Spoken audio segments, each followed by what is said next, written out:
Most last names saw China, okay? Two opposite sides. That's really wonderful, Ma. I think you are seeing the China. This is actually the earlier autograph which was showed us the gods from 2nd BC century from the China. They are protecting their, they're actually the soldiers.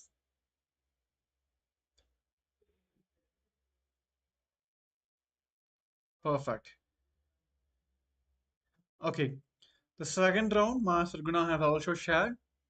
It's a hand stop, wise man, balance, time, measurement, cycles, compass, direction positioning, moon, mirroring, eye. Okay, so that's wonderful.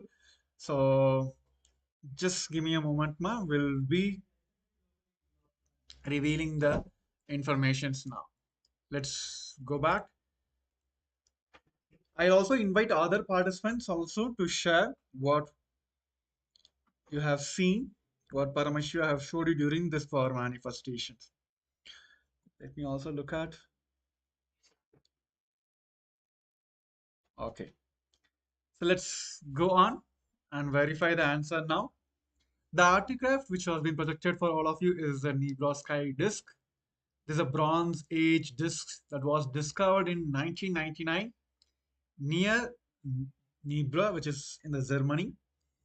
Its age about 3,600 years old, and measurements are 30 centimeter in diameter, which is 12 inches, and the weight almost it costs 2.2 kilogram, which is the 4.9 lbs. It is adorned with the intricate symbols dissipating the sun, moon, and the cluster of stars, commonly interpreted as the Pleiades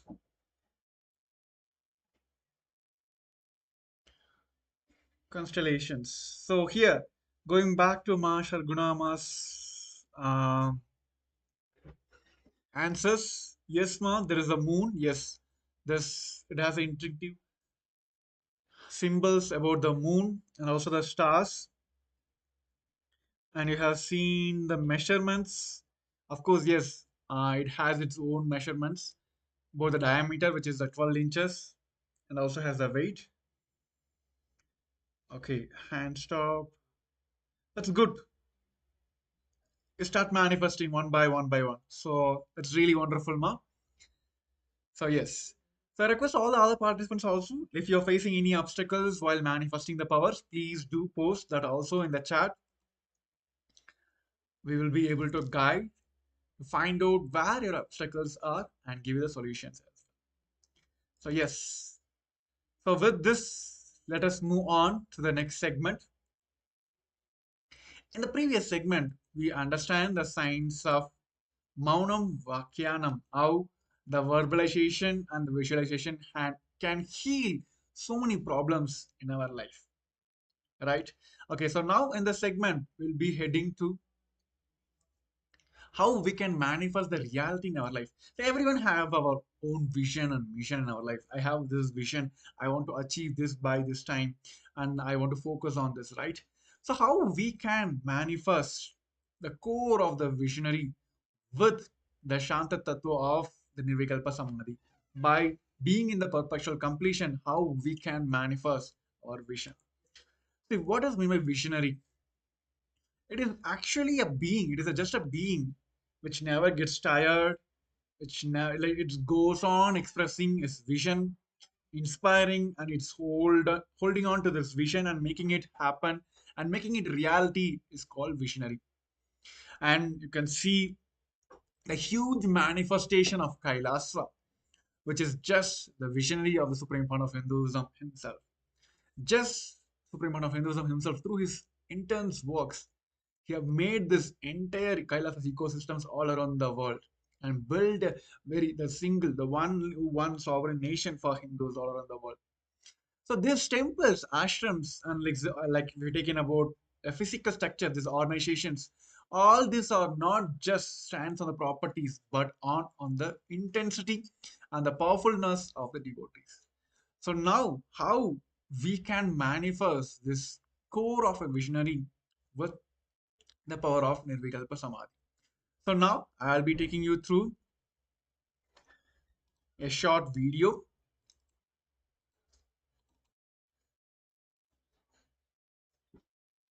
Yes. Where Bhagavan himself gives the signs of manifesting the core of visionary. So now I request all the participants to come to the space of listening. Yes.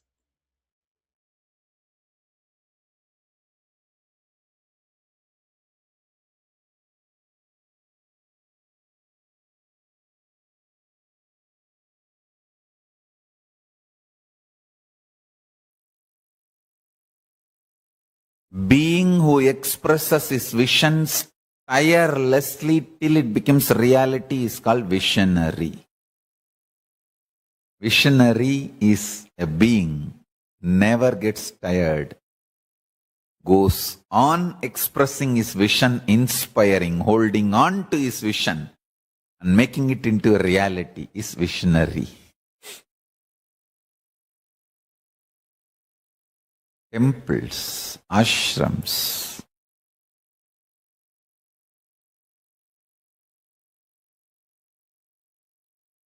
organizations,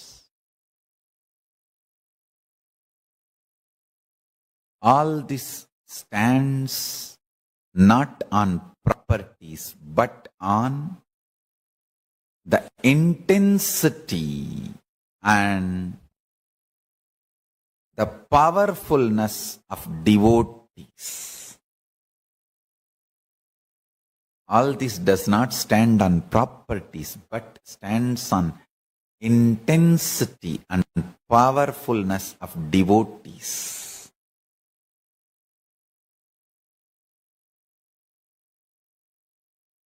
This is exactly the way the Maha Kailasa, where Paramashiva resides, should start manifesting in this planet Earth as Sri Kailasa everywhere.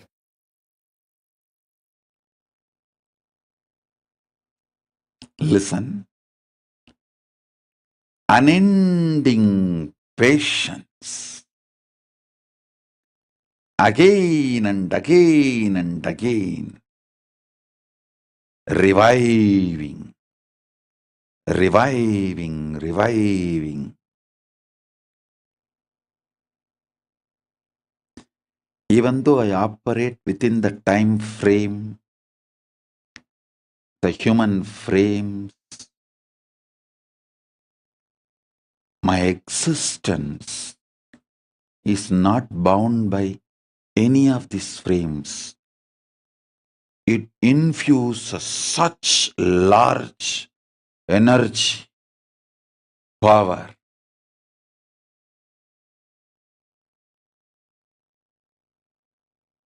Eternal life, excitement, energy, tyaga, ability to restart. Let's all restart with the tremendous energy of Paramashiva.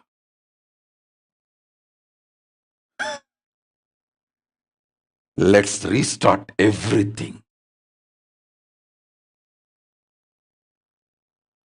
with complete new energy, inspiration, joy, power, tyaga, will, and ultimately Paramashiva's grace, very being.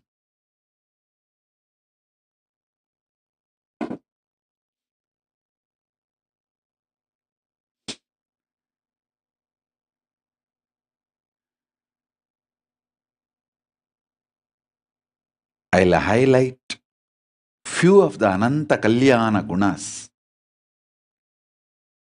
Paramashiva manifested in this Nijavatara, which will be useful for all of you, which you can imbibe and manifest.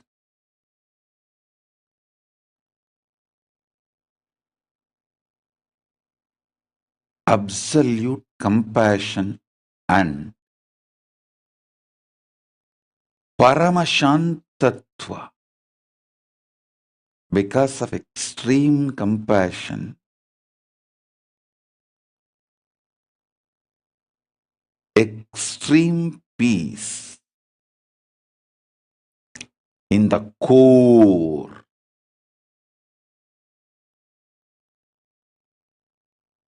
Not only not getting agitated by those so-called people who vomit poison and enmity, very strategically using them also as part to make Kailasa successful, to make my mission successful. That is what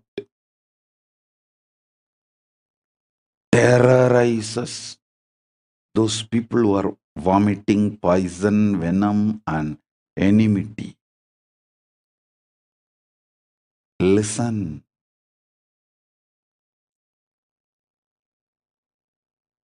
I never show violence, never get agitated, but because of my Shantatva, eternal peace, I know very strategically how to use even their enmity for my advantage and to fulfill my mission. I tell you,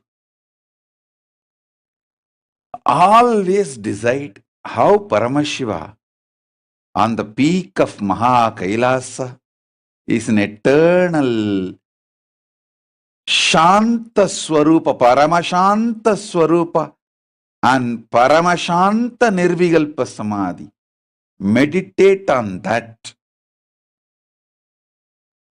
During any agitation, anything tries to perturb you, shake you from externally or internally, just meditate on that form. How coolly he is sitting on the top of Maha Kailasa in blissful Shanta Swarupa and Nirvigalpa Samadhi.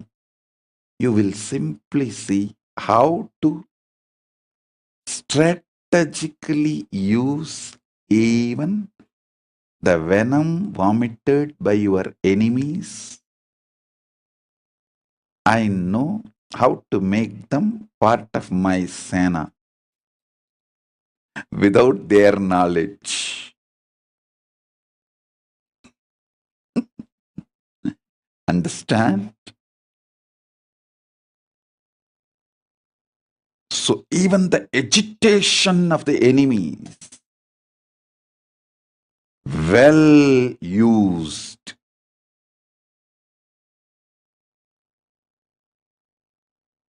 by Paramashiva. Listen. When the Targhavana rishis, I don't know what kind of, when the Targhavana rishis sent all different attacks on Paramashiva, like they sent a snake, deer, fire, thinking that they can destroy Paramashiva. He just held all of that as his ornaments and his weapons. He made all of it as his ayuda and abarana, as his glory.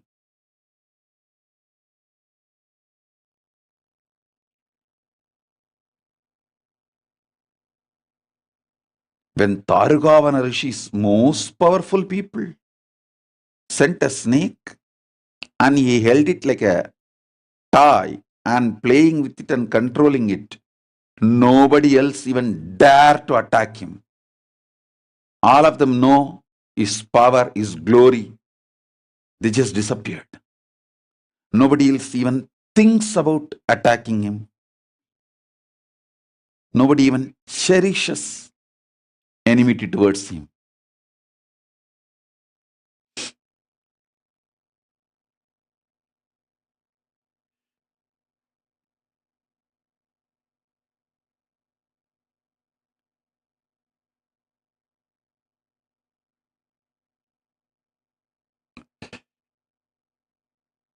They sent a tiger.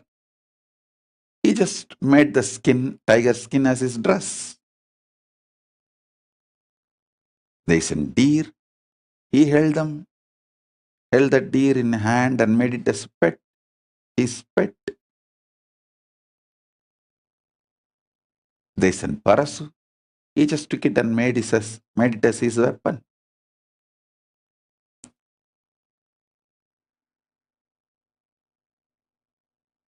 Paramashiva is a living being, not just embodiment of few qualities. He is a living being. Karunamurti.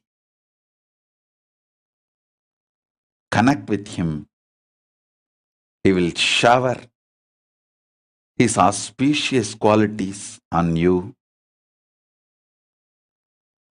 From the age of 8, my first book publishing, till now, even few hours before I am sitting and writing, and even though after setting a record, world record, that I'm the largest published author in any field. We have a book of records, Asia Book of Records. Even after the world record, I am continuing to write because I have something to share with you all. As long as Paramashiva has something to share with you all, he will continue to write through this Nijavatara. Same way. At the age of 5, during this month of Margari, my Acharya, he used to give regular satsangs in Tiruvannamalai temple, Unnamalai Amman Sannidhi, on Devaram, Tiruvasakam, Agama, Shaiva Siddhanta, all these Hindu scriptures. One day he made me sit and asked me to start speaking.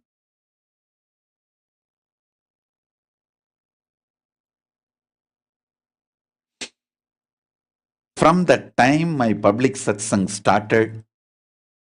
It is now 40 years of public satsangs. In this also we have set world record. The largest number of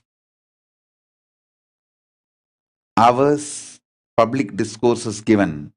We have already set Asia Book of Records, and we are going to send both to Guinness Record, because even in Guinness Record, this is the record. Nobody else has set this record. We are able to break all the records, earlier records. Even after setting the world record, I don't feel tired or bored to speak. I have so much to speak. If I am stuck and sitting without words, not because I don't have anything to speak, I have too much to speak. And I am just waiting, thinking where to start. Understand? I am not stuck because I don't have something to speak. I am stuck because I have too much to speak. It's only traffic jam. If the words are not moving, not because words are not there, but because of the traffic jam.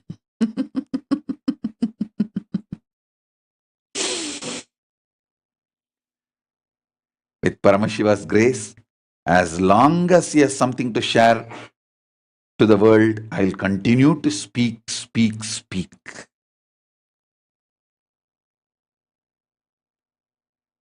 Tireless life. No boredom.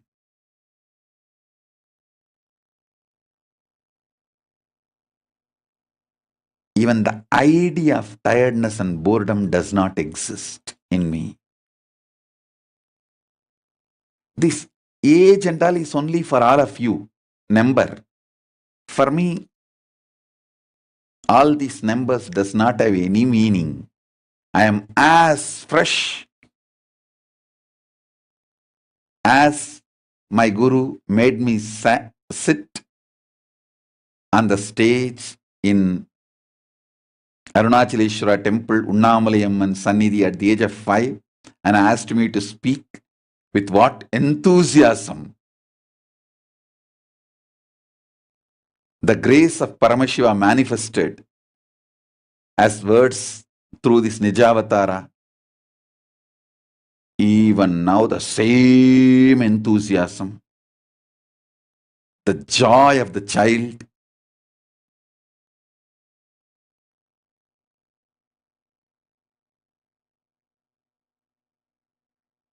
fresh beginning.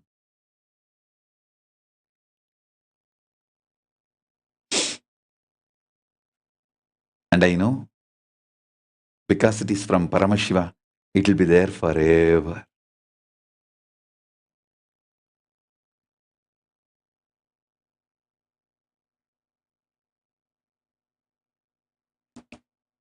If you heard oldest video recorded satsangs,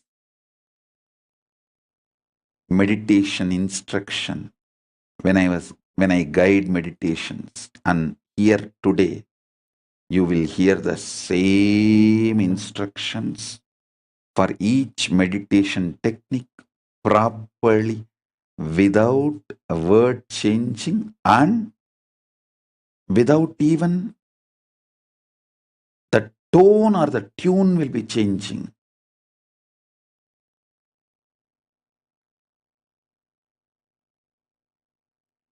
Any meditation technique or kriya, it will come exact words, exact sound, exact pronunciation.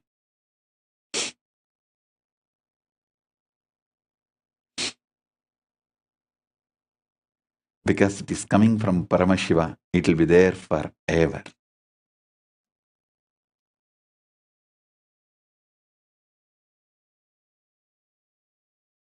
And if you see what I was talking at the age of 15, 16, we were thinking that we have the earliest video record of me is only at the age of 17, but now we have got some more from Thiruvannamalai. Older means the clips and recordings, audio, video, from the age of 14, 15. The earliest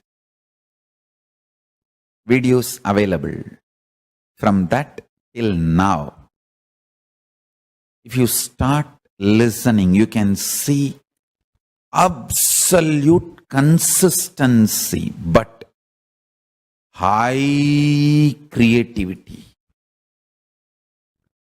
Absolute consistency, nitya, eternity, expressed in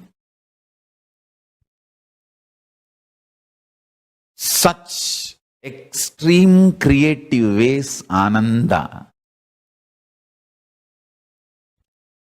Understand, it is just because of nirvikalpa samadhi. Anyone who thinks I am little intelligent, even my enemies think.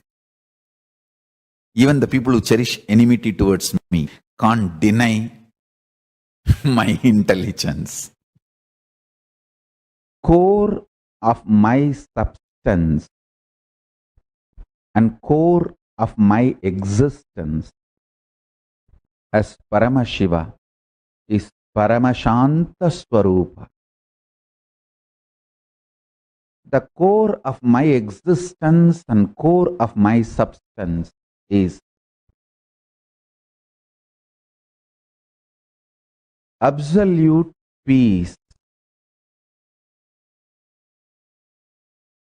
alive, living, vibrant, absolute peace, Paramashanta Swarupa. This Paramashanta,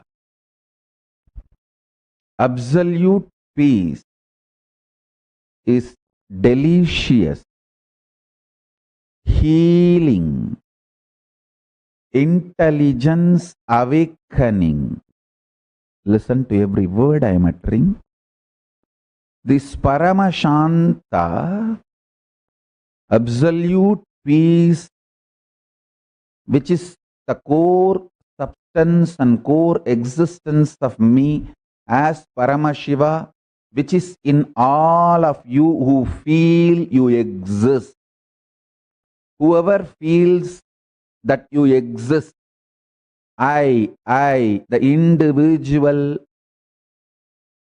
existence in all of you, I am alive as Paramashiva. The core existence and core substance of me as Paramashiva is Paramashanta. Not my habit, not my quality, but as core substance of my existence, I am Paramashanta. Meditate on this truth. This Paramashanta, which is in me and in all of you, is delicious, tastable,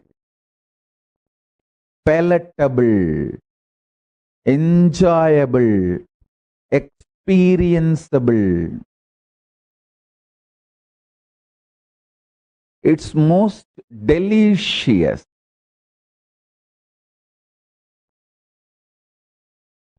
Start delighting, getting delighted,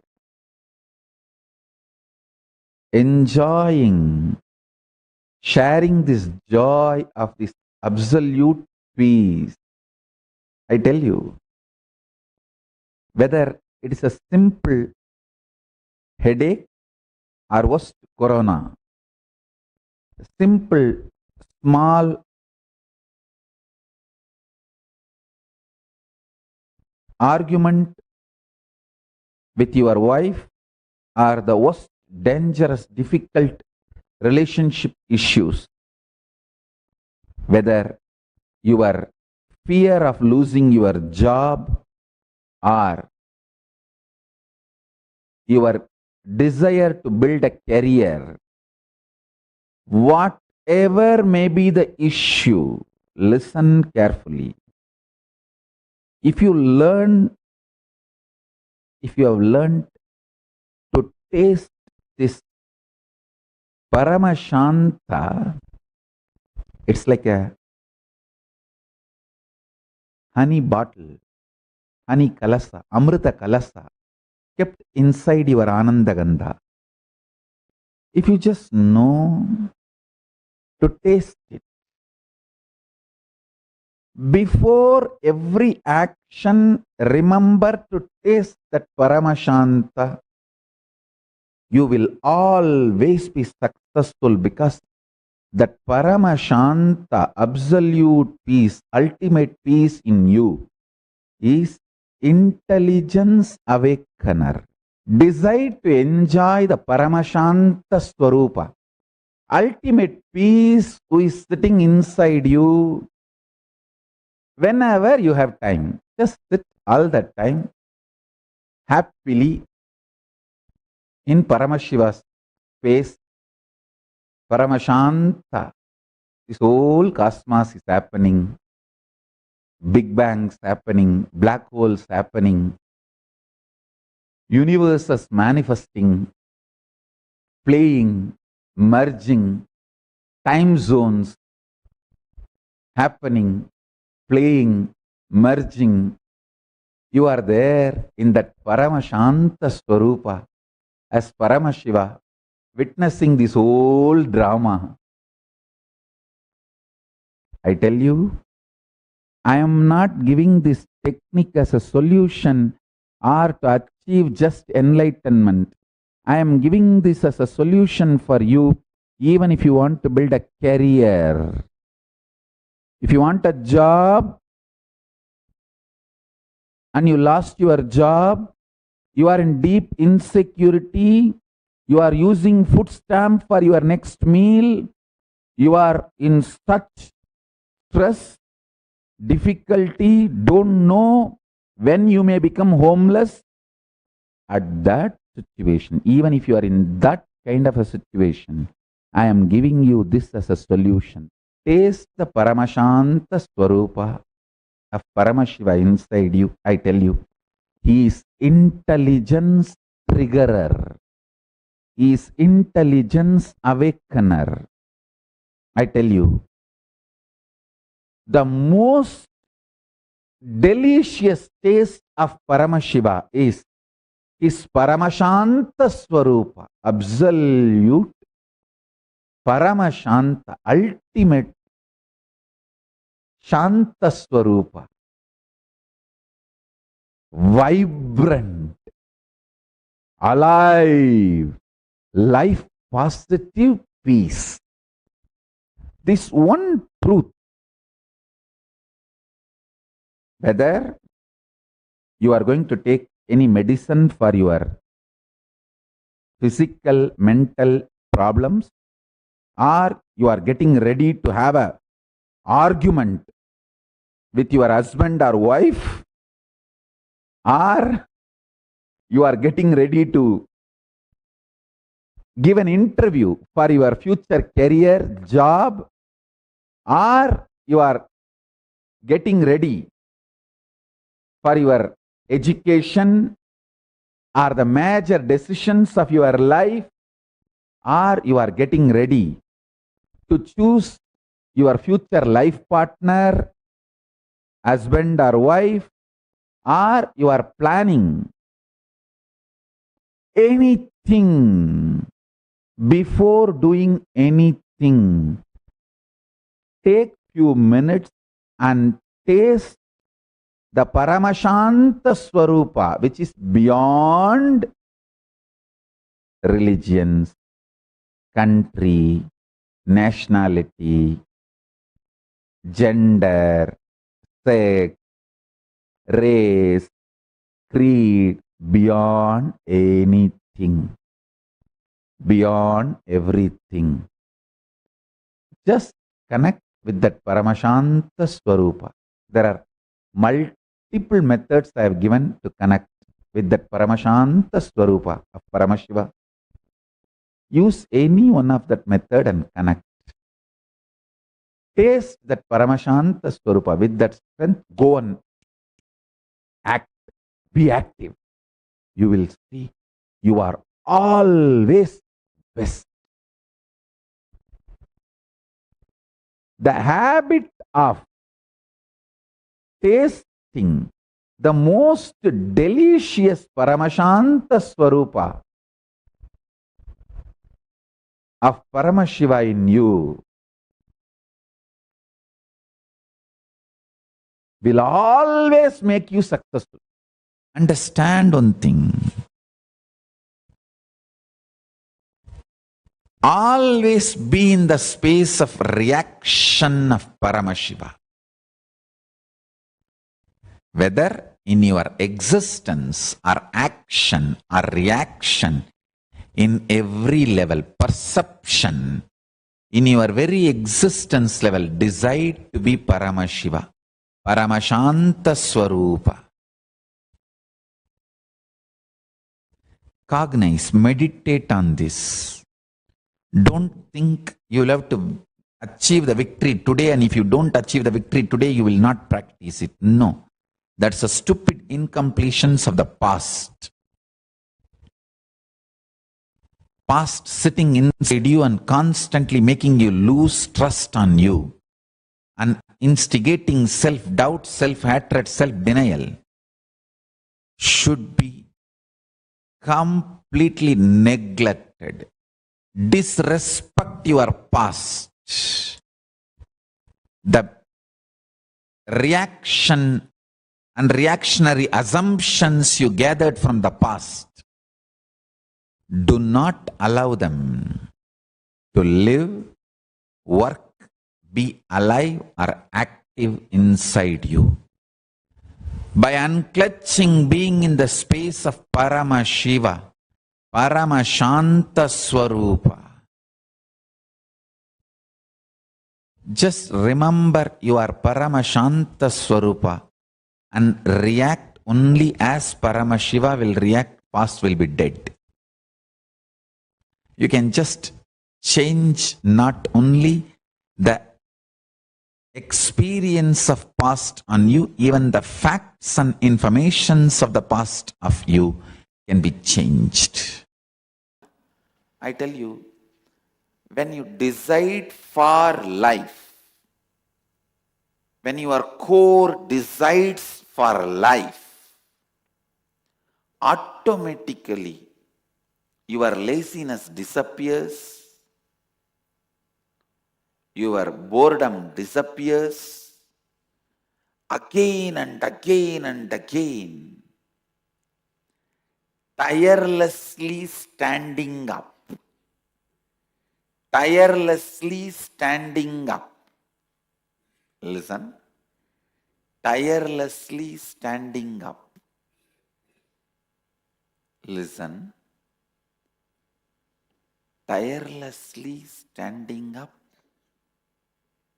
Again and again. Kuruvan nevega karmani jijivishechadagum samaha. Deciding to live again and again, tirelessly standing up again and again, naturally aligns all your acts into the concept of life you carry. So all your commission and omission of the acts align themselves to the idea of life you have.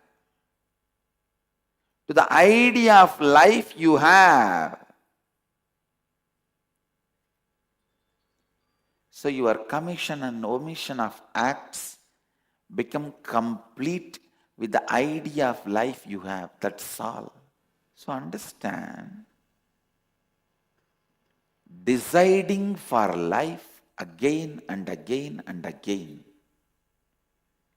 not entertaining laziness, not entertaining boredom, being in the space of constant excitement,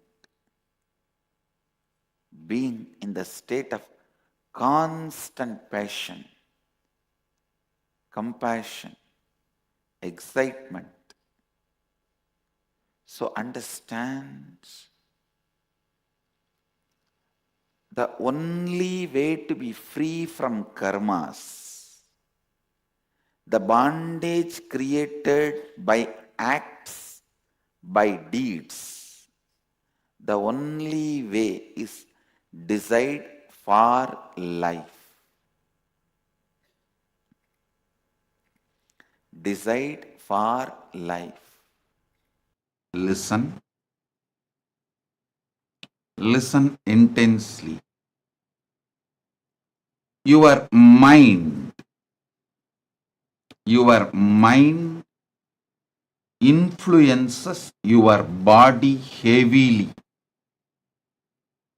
Your willpower influences your mind heavily. Your consciousness, conscious decision to control your will influences your willpower heavily. Listen. Mind is master of the body. Willpower is master of the mind. Conscious persistence is master of the willpower.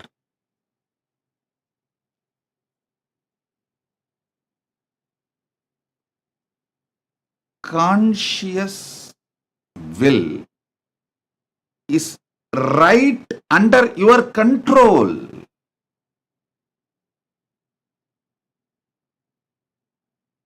Your self-doubt A few earlier failure makes your self-denial, listen, self-doubt. You feel, oh, even if I try to make a strong will that I am Paramashiva and all that powerful cognitions, I miss it, I forget it. Your self-doubt, many people develop this self-doubt. Self-doubt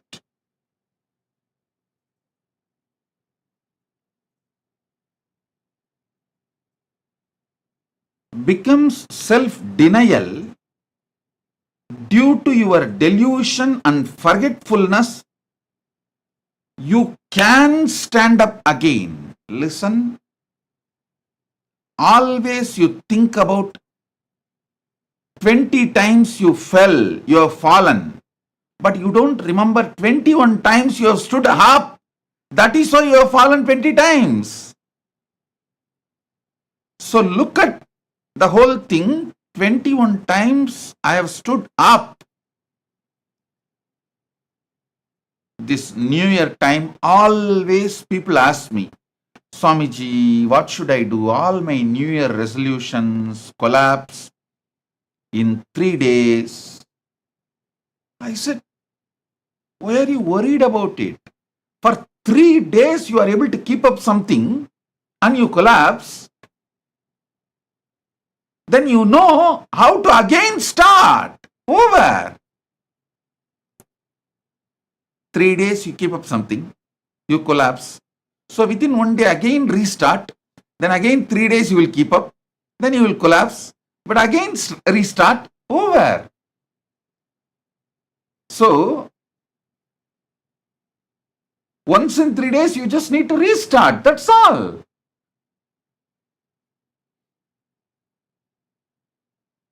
Do not get frustrated about restarting. Do not get frustrated about failures. Delusion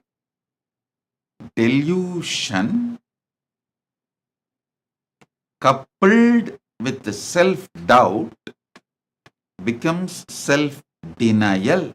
Listen.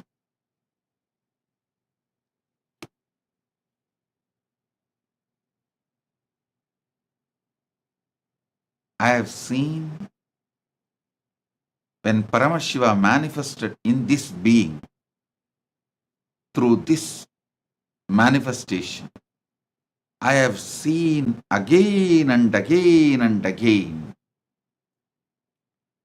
the power of will persistence manifesting. Celebrate your small victories.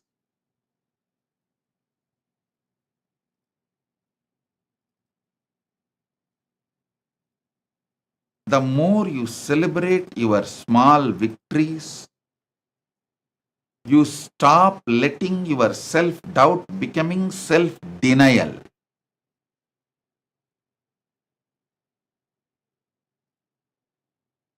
Forgetting your victories, deluding yourself with the idea you are going to fail, makes your self-doubt into self-denial. It's like milk gets fermented into curd, your self-doubt gets fermented into self-denial.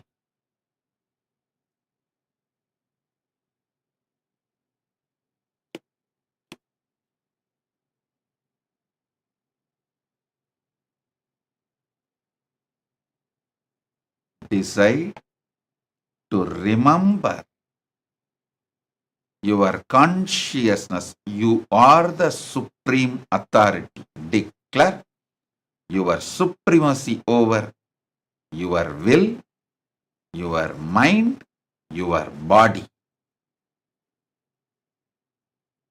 and decide. Ultimate, very Paramashiva himself is manifesting through your consciousness into your will persistence, will, mind, and body. Repeatedly, I am telling you,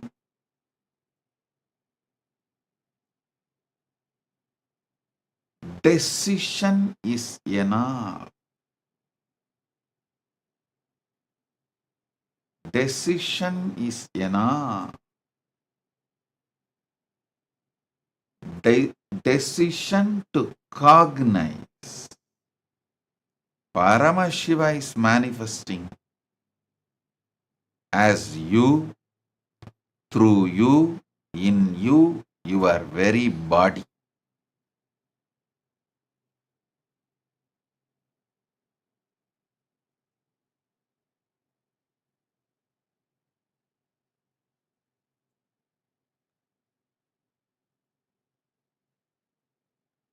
This simple decision, will persistence,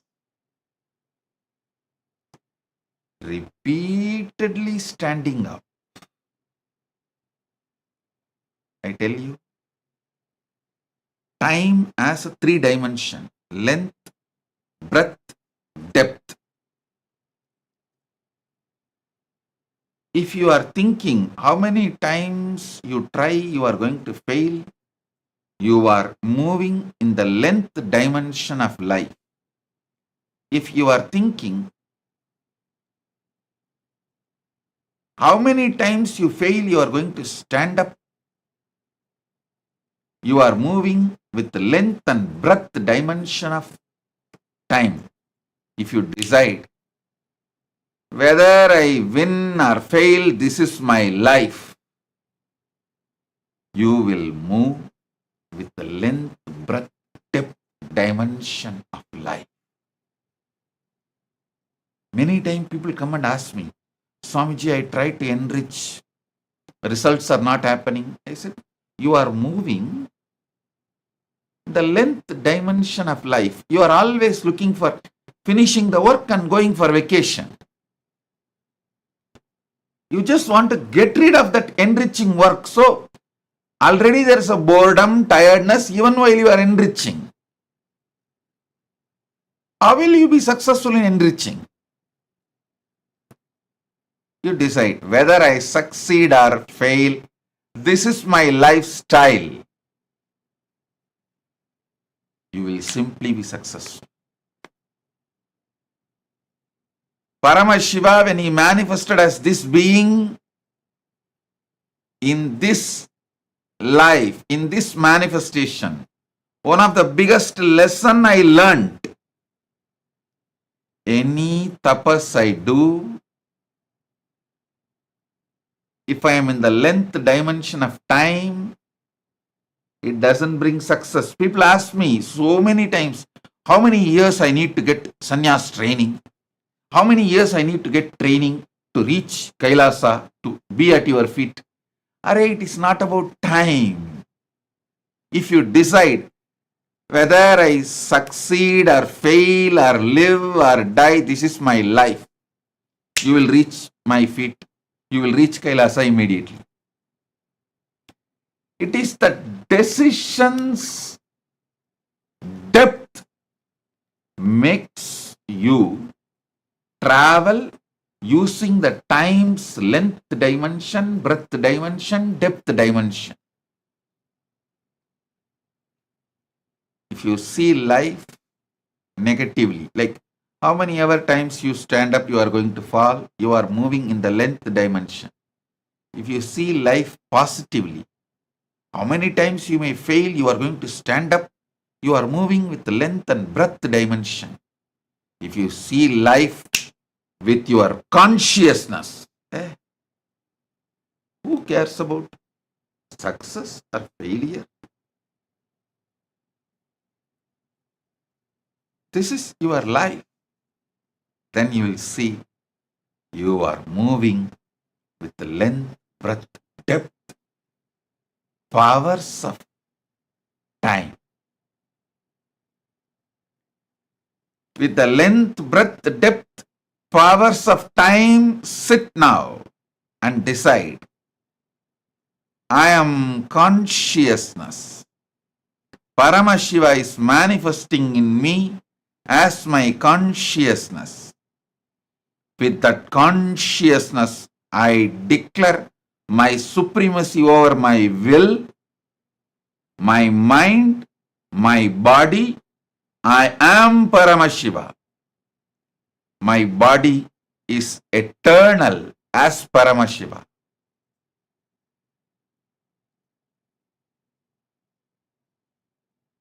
As long as I want, I can use my body like Paramashiva, and when I want, I will rest it, and whenever I want to reuse it again, I'll again raise it, bring it back from Samadhi and use it.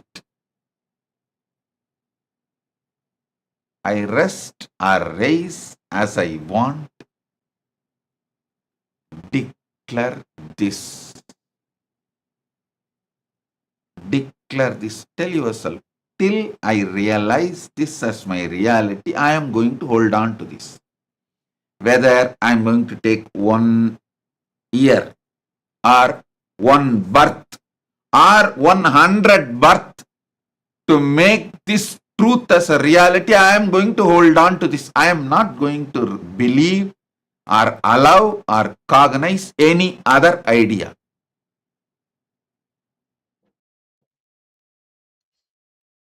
Yes. It is an intense revelation from the Supreme Pontiff of Hinduism, where Bhagavan himself have revealed that how he manifested Kailasa, how he holds himself towards the vision which he came down for, which is manifesting this Maha Kailasa. And also, Swamiji have given about the science of declaring the supremacy over your will. So with this powerful cognitions, now we may have, like we got entire knowledge, the science behind the how we can make the reality of our visionary. Now let us get into the process. Let's understand what are the things which is not letting us to manifest our visionary and what is the solution for it. So now we'll be entering into the interlines exercise. Yes. So this whole process is all about manifesting the core of your visionary with the Shantatva of the Nirvikalpa Samadhi. Let's get into the segment now. See, understand that the past sitting inside you and constantly making you lose trust on you and instigating the self-doubt, self-hatred, self-denial, this should be completed, completely neglected, disrespect for your past.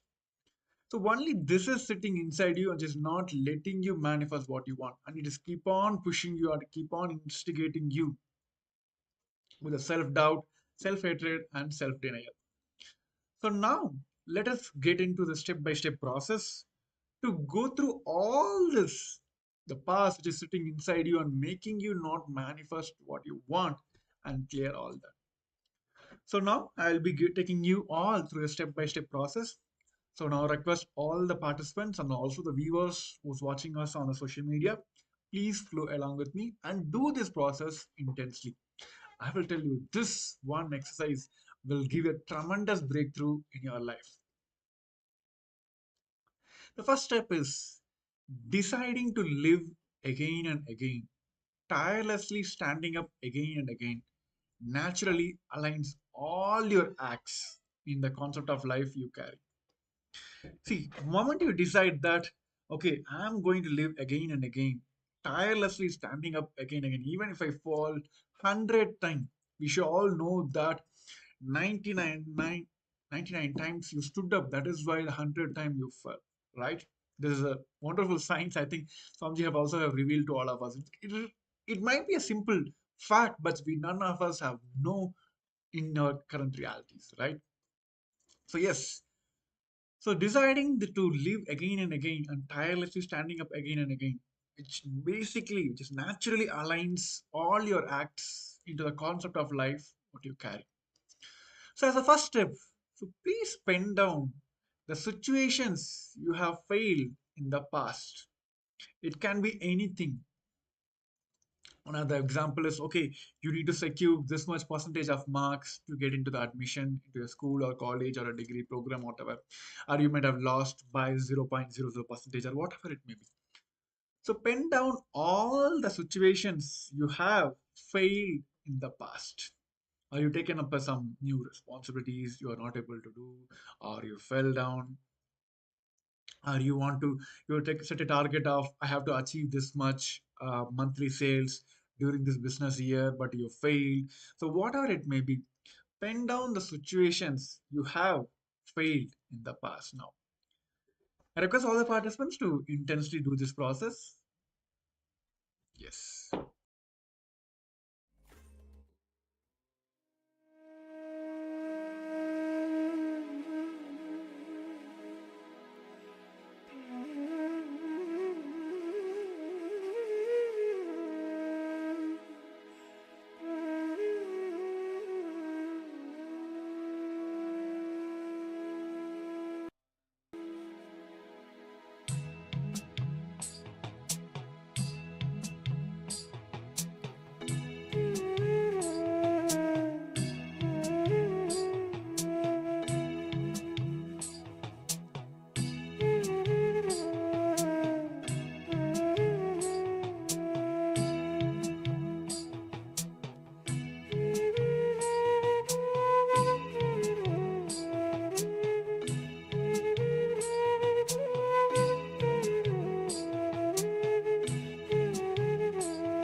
So now, let us move on to the step 2. You have written the incidents where you have failed in your past. Now pen down the next situation that happened after the failure.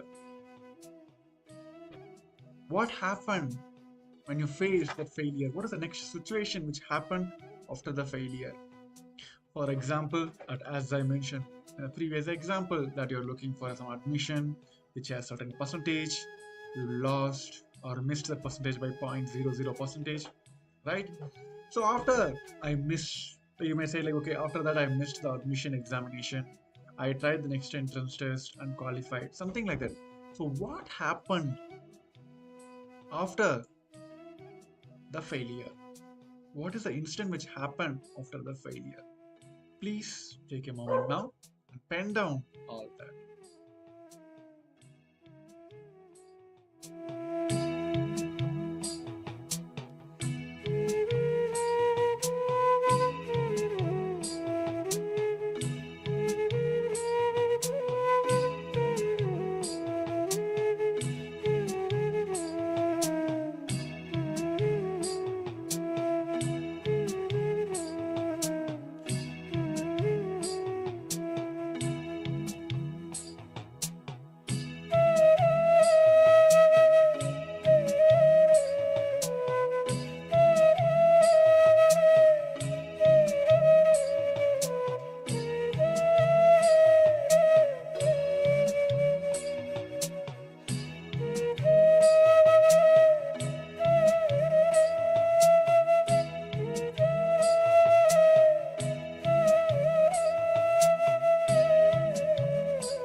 Yes. Now we have written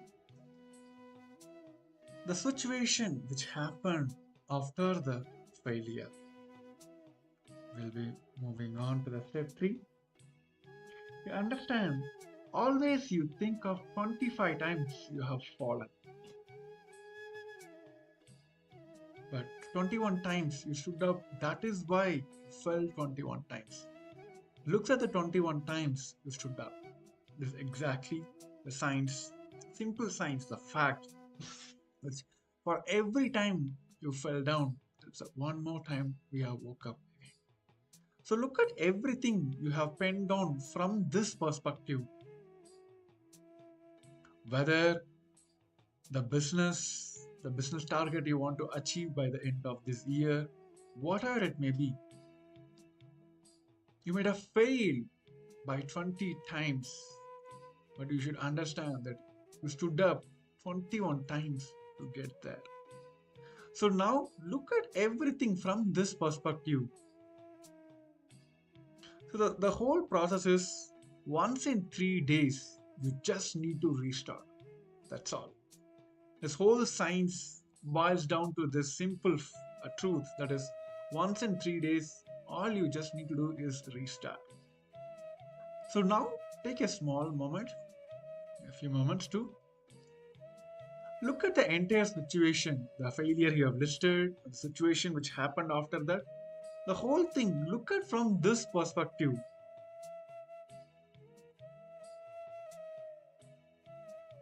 Let's take a moment to do this process intensely.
So now all of you can relax. Yes. So now I have one more segment which speaks about the cleansing. How to detox ourselves. Like the whole thing, like we are speaking about how we can get rid of our past, and all we have to do the cleansing process every 3 days and you have to restart. Now I have a secret science also behind a Ayurvedic process which Supreme Pontiff of Hinduism have blessed all of us. Yes. I hope everyone, yes. So this is the cleansing process, the detox process using Krambu, which is in English it is called as cloves. So this whole detox process takes a 5 minutes for the one day preparation time. I'll just go through it quickly how you can prepare that. Bring a boiling fresh ginger and few cloves on the medium heat.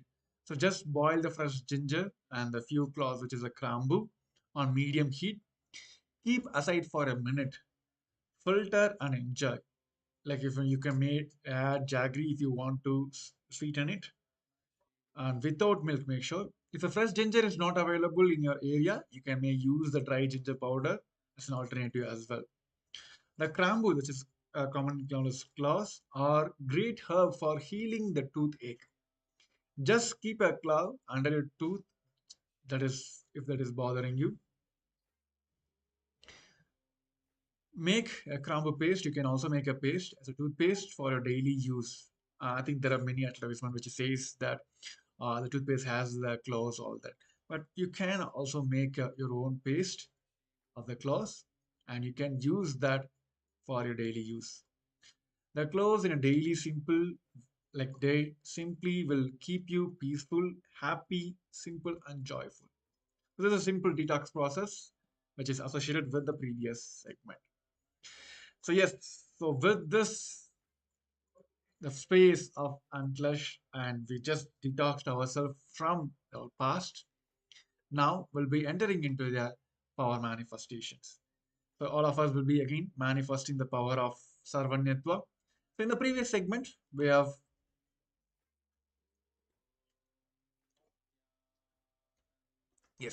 So in the previous segment, we are seeing the describing the artifact, how and what is the location, all that.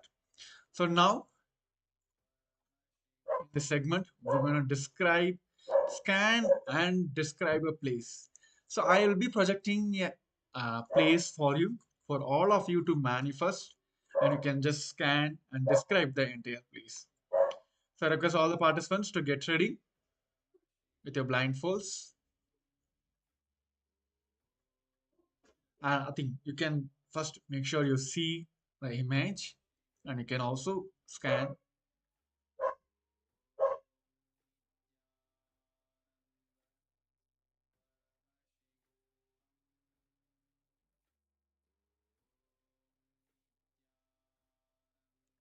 Okay, yes. Let's get ready. This now in the segment we will manifest the power of Sarvanyatva by scanning and describing the place.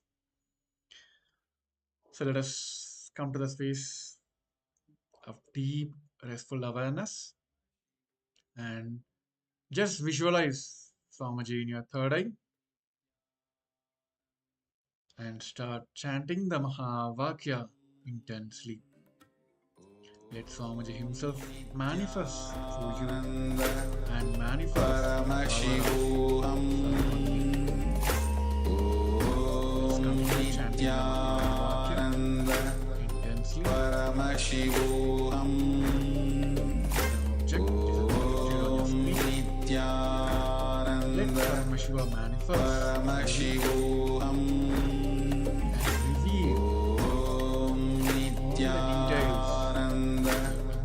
Paramashivoham Om Nityananda Paramashivoham Om Nityananda Paramashivoham Om Nityananda Paramashivoham Nityananda Paramashivoham Om Nityananda Paramashivoham Om Nityananda Paramashivoham Om Nityananda Paramashivoham Om Nityananda Paramashivoham Om Nityananda Paramashivoham Om Nityananda Paramashivoham Om Nityananda Paramashivoham Om Nityananda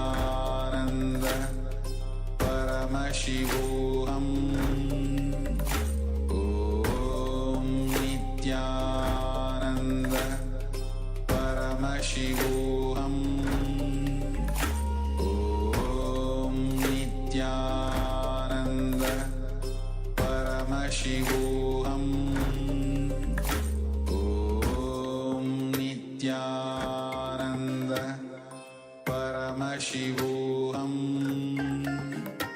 Om Nityananda Paramashivoham Om Nityananda Paramashivoham Om Nityananda Paramashivoham Om Nityananda Paramashivoham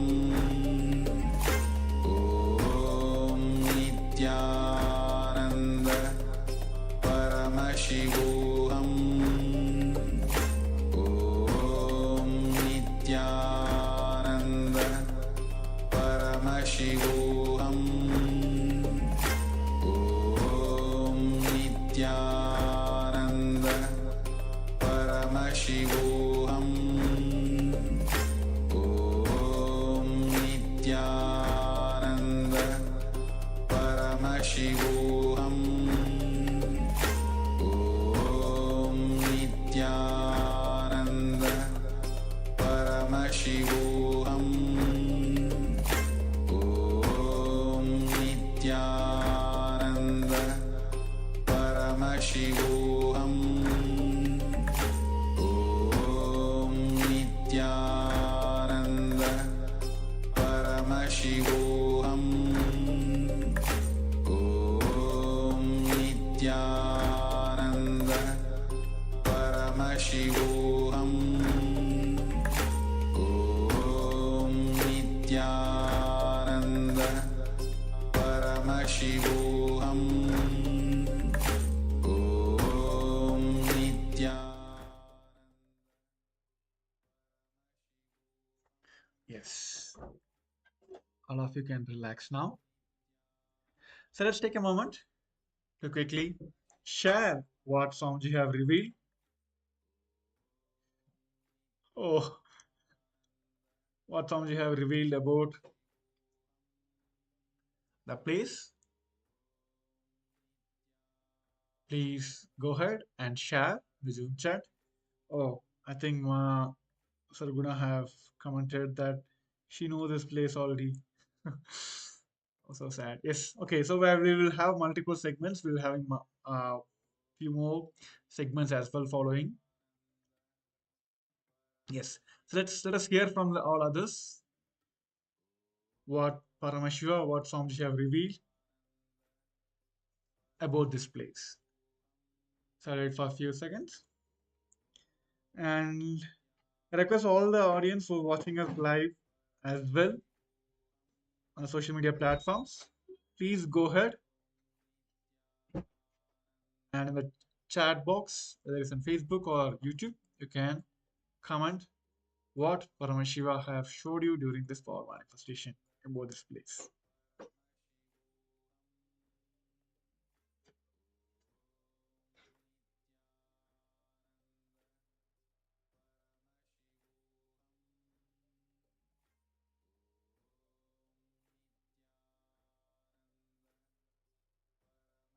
Yes, let's go on and check the answers. So it is the Lake Kilak, which is located northwest of the British Columbia, is the world's most mineralized lake. It features around almost 365 separate pools arranged in mosaic platforms, which each spot containing distinctive and highly concentrated chemical contents. These unique spots are believed to have medicinal properties as also, like curing various diseases according to the local beliefs. This lake peculiar appearance and alleged healing properties make it fascinating natural wonder and a popular attraction for the visitors. So whomever have seen or got any details about this, please go ahead and share in your social medias as well. So yes, so with this, let us move on to the next segment.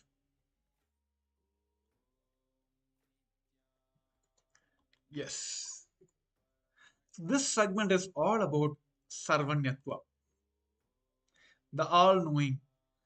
So we may have a maybe like a moment we speak about Sarvanyatva. Okay, let's hear it from everyone. So what do you think about Sarvanyatva? What is your understanding about Sarvanyatva? So request all the participants to quickly take a moment to just type what is your understanding about Sarvanyatva.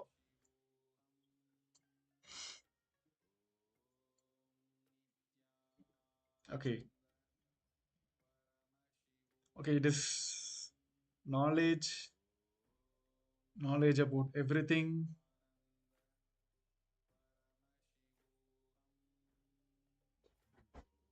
Ultimate knowledge, knowing everything. Okay. So yes, I think we have so much of understandings about, individuals have our own understandings about the Sarvanetva. So just to give a foundation for this segment, Sarvanetva is not knowledge. And also, neither the Sarvanetva is not an applied science. I think to give a gist about like what we're going to hear from the Supreme Pontiff of Hinduism in this segment is the core strategy of the cosmos is Sarvanetva, which is like all knowing, right?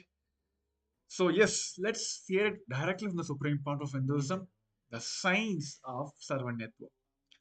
So now I request all the participants to quickly come down, settle down, come to the space of listening. Now we're going to hear the science of Sarvanetva directly from the Supreme Pontiff of Hinduism.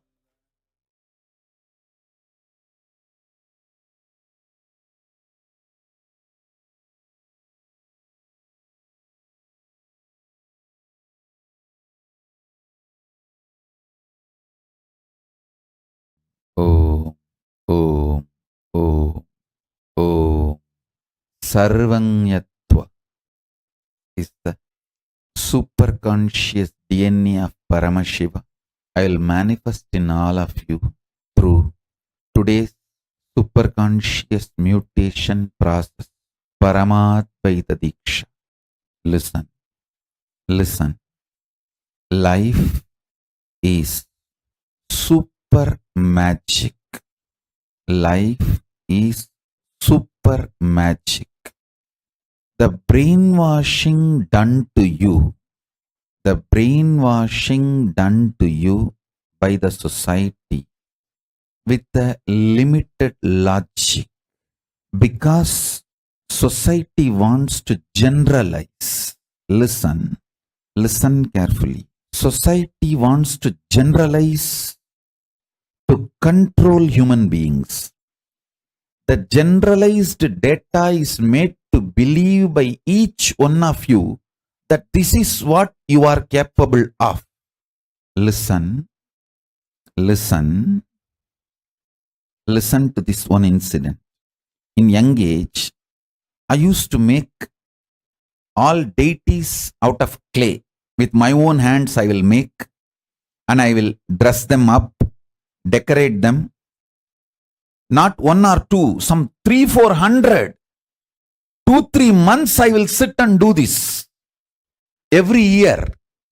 And I had a great collection of the deities made by my own hand.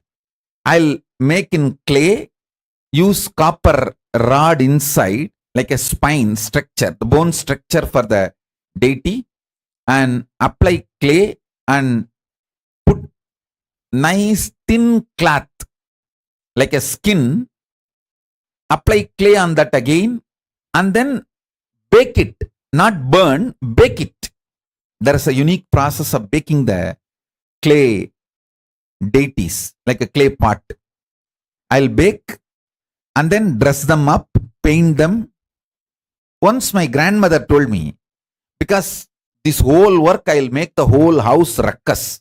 Everywhere the clay will be there, paint will be there, all the things I need. Every corner it will be lying. My grandmother, fed up with me making the whole house dirty for my deity making, she screamed and said, "Hey, if we pay 1 rupee in the shop, we will get much more beautiful deities like this. Why are you wasting your whole day sitting and making on your own? I will pay 1 rupee and buy it from the shop and give you. Stop making." Then I ran to Arunagiri Ishvara. That was the time I was having his physical darshan. All of you are seeing Tiruvannamalai Moolavar, original Moolavar Abhishekam. Somebody made the video. We got it. You can all enjoy. Exactly the Arunagiri Yogeshwara's physical linga manifestation is this linga. On this deity only he appeared and gave me darshan.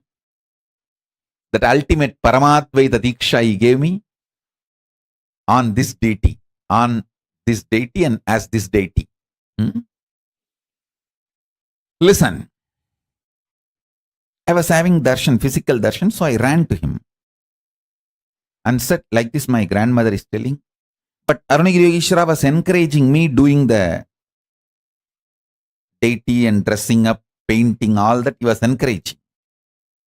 I said, you are encouraging me to do, but my grandmother is telling it's only 1 rupee worth. Why are you wasting your whole time?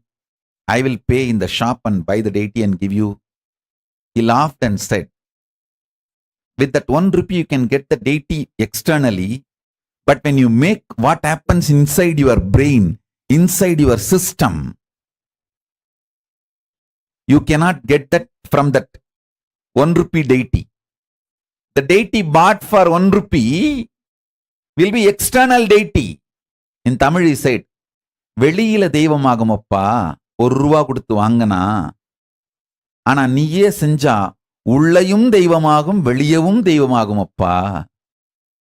He told in Tamil, if you pay 1 rupee and buy, you will have the deity outside. But if you make it on your own, your inside also will become God. Outside also will become God. God. Listen. All of us are artists. All of us are painters. All of us are sculptors. All of us are singers. All of us are poets. All of us know all arts. When you started manifesting as a child, somebody stopped it. Somebody used their perverted, deluded logic and stopped it. Fortunately, I had Arunagiri Yogeshwara. I saved myself. If not, my grandmother would have stopped me. If I decided to go for 1 rupee deity, I would have had deity outside. But I would not have had that sarvanyatva inside. All of us were stopped by somebody to be logical, dropping our life as super magical. Understand? Now, whoever stopped you, I am going to destroy all of them. Liberate you from all that stoppings, so you can manifest your sarvanyatva, all-knowing. Understand? That one simple teaching from my Guru Arunagiri Yogeshwara. These are the deities I made in stone, but I used to make in clay, hundreds. I tell you, the amount of good that did to me inside is unimaginable. I can visualize anything, grasp anything, understand anything.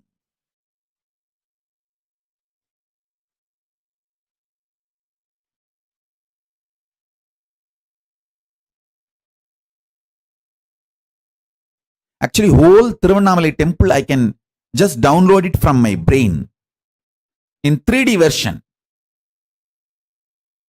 Whether thickness of the wall or carvings depth or the deities, everything I can just reveal it in 3D. Not just 2D, 3D I can reveal, including measurements. Because that is the way my brain works. I tell you, all of you are hardwired for this. All your brains are hardwired for this. Your life, your consciousness is magical. Unfortunately, you are forced to believe you are logical. If I obeyed my grandmother and decided to go for 1 rupee deity and stopped making deity, I would have lost something very profound in my life. I would have stopped something very profound. I don't know how many of you remember in your life when you stopped becoming magical and started becoming logical. If you remember,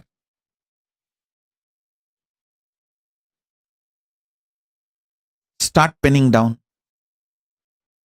I'll break all of that and infuse Sarvanyatva.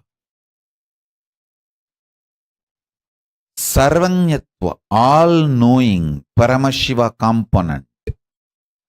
All-knowing Paramashiva's superconscious DNA. It's not just this deity making. It made my brain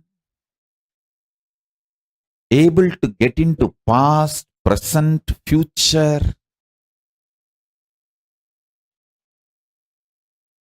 All kinds of arts. Even now, I don't know how many of you know. All the temples of Kailasa, whether the deity or their kavachams or their jewels or their clothes or the vessels kept in front of them, everything is absolutely micromanaged by me. If you are running a temple, you will know how much I am involved into the details. And people actually get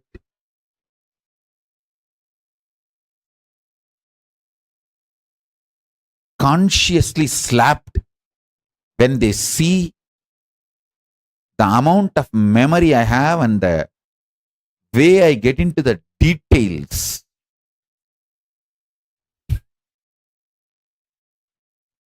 The way I get into the detail. Understand? It's not just in temples. Now, the way I get into the details in the treaties with many governments, the many MFAs, Minister of Foreign Affairs, many country statesmen, they ask our ambassadors and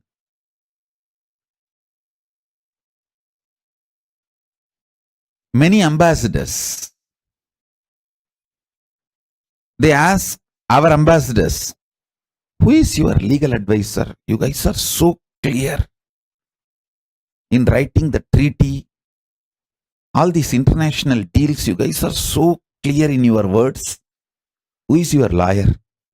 None of them know who is their lawyer.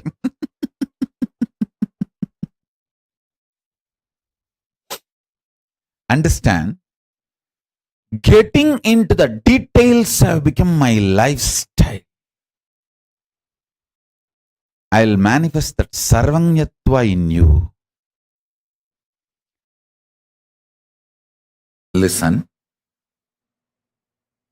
Knowledge means knowing the fundamentals of some field, stream. Expertise means converting that knowledge into practical benefit. Listen. Like in the field of science, pure science, applied science. Pure science is formulas, foundational principles, fundamental truths. That's a pure science.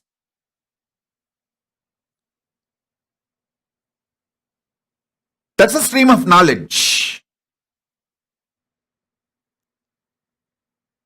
Making it into a practical benefit is applied science. And more than the knowledge and expertise, there is something called strategy. I'll give you an example. Knowing the fundamental principles of energy is pure science. Making it as a useful, benefitful,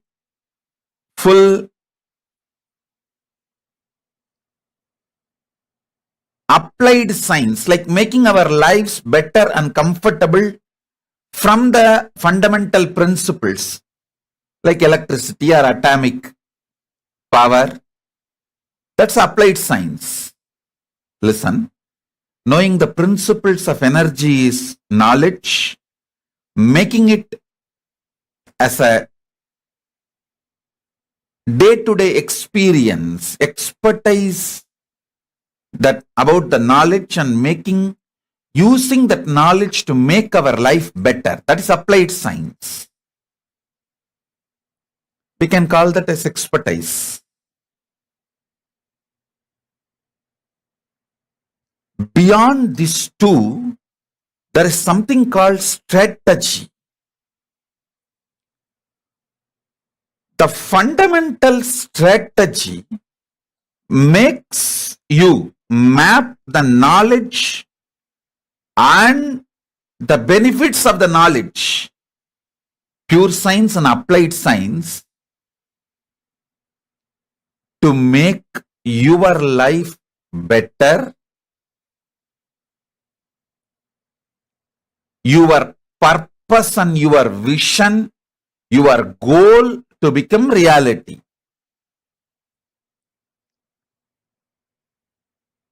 The core strategy of the cosmos is Sarvanyatva.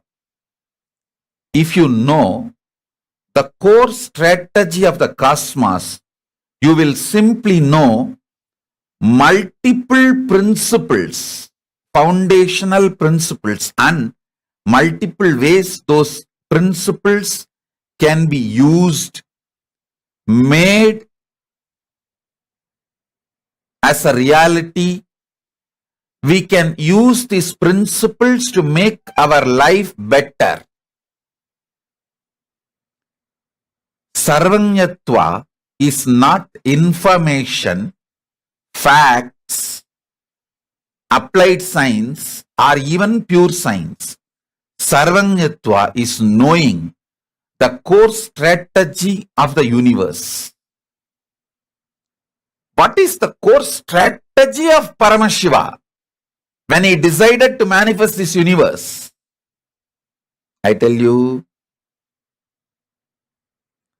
only to people who are very loyal to me and close to me, I reveal the strategies, my strategies. Only people who are very close to my heart, means who are very loyal to me, only to them I reveal my strategies. Same way, only to those who are loyal to Paramashiva, he reveals a strategy about life, about cosmos, about universe. It's all boiling down to being loyal to Paramashiva. When he reveals the initial strategies of life, if you show your loyalty to him, continue to imbibe him more and more, he reveals more and more strategies, more and more the core principles, core strategies. I tell you, if you get 10 applied science methodology, you may make $1 billion. If you get just one pure science, you may make $1 billion. Listen carefully. If you get 10 applied science methods, you may make $1 billion. But if you just get only one pure science knowledge, you will make that same method, same $1 billion. If you get the strategy with which all these functions, you will just make $1 zillion, $1 trillion. I can say that numberless, countless. Listen.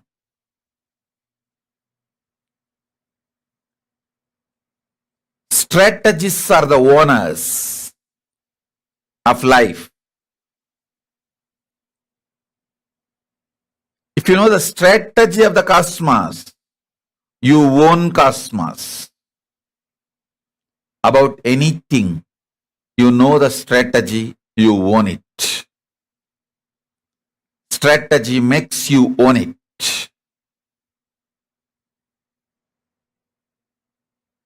I don't care about anything other than being loyal to Paramashiva. When he reveals the strategy, I imbibe, never question, and ask for him to reveal more so I can do next in his direction. In his direction. So naturally, everything is revealed. Everything is shown. Whether the strategy about consciousness, strategy about the universe, strategy of making power manifestation, every time I show my loyalty to him, he showers strategies about the universe to me. Understand? Whenever he reveals the strategies about the universe, I neither get greedy, nor get fearful, or get cunning. I just say, yes, Bhagavan, next. Then he himself starts manifesting in the consciousness. Understand? I am a very practical person. I teach only very practical truth. Start from today. When you unclutch and sit, the strategies revealed in you is directly from Paramashiva. Don't allow your fear to interfere, your greed to breed. Stop breeding your greed, fear interfering. Fear interfering with you, greed breeding in you is the whole crime against Paramashiva. You can start today. Learn unclutching. Start spending 10-15 minutes a day in unclutching. When you are unclutched, you will see in the beginning fear interfering, greed breeding. In few minutes, it will all settle down. Then pure strategies will start coming out for your life. Just simply obey and start doing. When Paramashiva reveals more and more, I tell you, if you are thinking of billion, he will shower you with a trillion. If you are thinking making a real estate company, he will teach you how to build a whole city. Come up with a plan to change the face of the city you are living. He doesn't think small. And I tell you, he celebrates your victory when you celebrate his victory.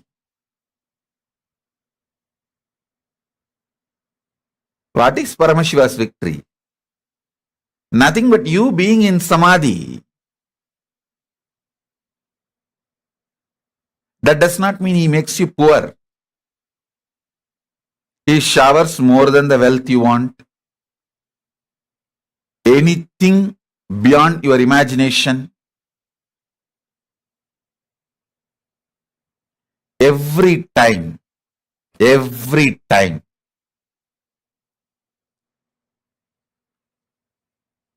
I said yes to Paramashiva. Yes, revealed more and more of his secret strategies about cosmos.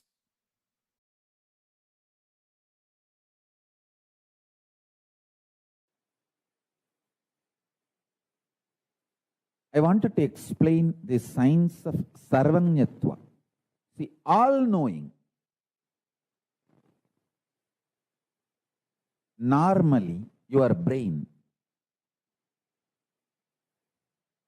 when it thinks consecutively, cohesively, coherently, each of these are layer, consecutive, coherent, cohesive.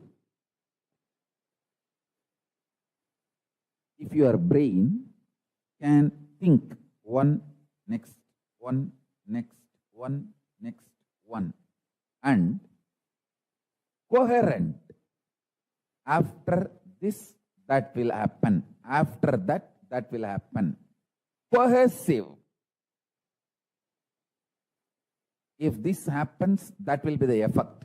If that happens, that will be the effect. If that happens, that will be the side effect, next effect.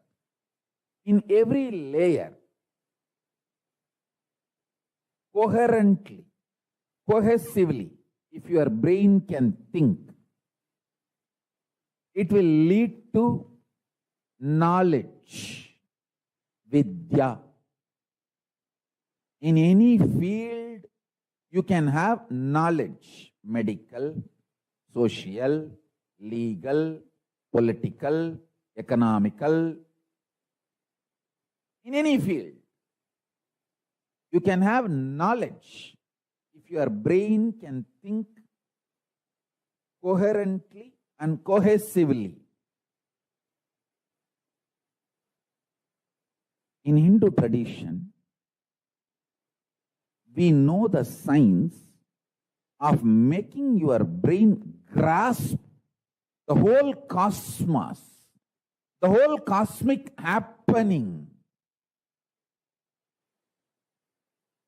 When I was developing the software for Sarvanyatva, Sarvanyatva means the power to know everything. Successfully, I have also made many of my Gurukul Balasans to manifest this power for a particular period. When I was training them, initiating them, they started manifesting this power. It was very successful. Listen. All I needed to do was create an ecosystem inside them and outside them where the brain does not feel tired or bored by its own innate experience of the I-ness, existence. It needs to be inspired, excited. Atma Ananta, Swarupa Ananta. What they think as themselves, their Swarupa, that itself is exciting, that itself is inspiring, that itself is wow. That Swarupa Ananta within them and around them, they should have confidence to celebrate themselves, and the people around them should celebrate them, the Balasans. That is the way I created the ecosystem. See, when you are given anesthesia, even local anesthesia, it takes so much time. Almost impossible to get rid of its after effects even for years on your consciousness. Listen carefully. Physically, there won't be any, you will be all right. But your brain's capacity to radiate powers, to manifest powers, is permanently damaged. I'll explain one by one. Listen. If you start enjoying the narration you carry about you, Swarupa Ananda, and everyone around you enjoys the narration about you, which they carry in them. In that space, you manifest Sarvanyatva.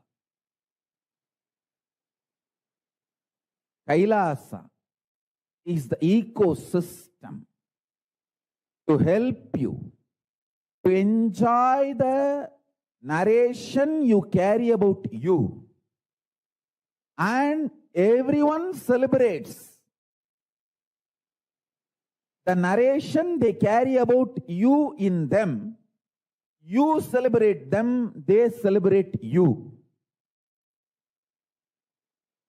In this kind of ecosystem, powers manifest just like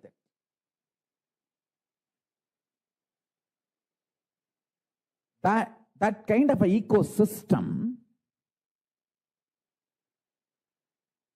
makes nectar flow in your Sahasrara chakra, in your crown center.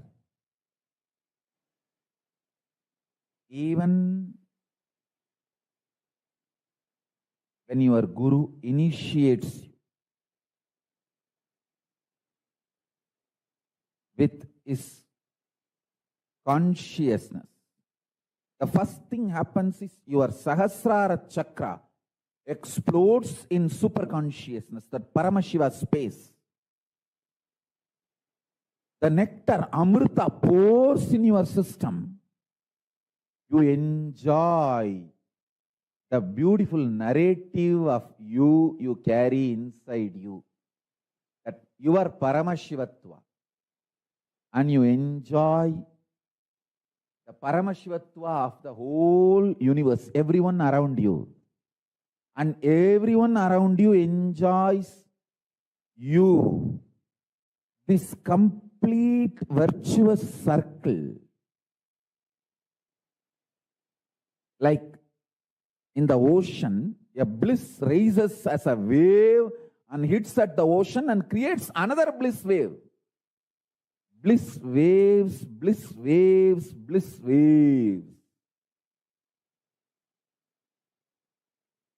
This is the ecosystem of power manifestation. In this ecosystem, in this space, I was beautifully able to transmit the power of Sarvanyatva. People who search for the truth in the field they have chosen in their life, they become genius. In my life, I have met many genius people. In Tiruvannamalai alone, I have met at least 50 genius people. Genius means extraordinary genius because their whole focus is about the truth of life. From the truth, whatever they want to manifest, they can manifest, and they manifested that what they need and lived it. I tell you, Annamalai Swamigal had only 2 loincloth and 2 towel his whole life. But I have not seen a more richer person than him. In my life, I have not seen anybody else richer than Annamalai Swamigal. Because he manifested the 2 kaupin and 2 towel from his conscious sovereignty. His decision to exist on the truth of life is a genius, I tell you. I have met many Nobel laureate scientists, but the geniusness, nobody can be compared to Annamalai Swamigal or Ram Surat Kumar. A geniusness is not related to what others feel about you. It is related to your strength of cognizing the truth of life. Your brain's capacity to cognize the truths of life and manifest them in your life in a very cohesive, coherent way. That is geniusness. That's what I call geniusness. Neither Annamalai Swami will want third cowpea, nor he would have accepted even if people forced it on him.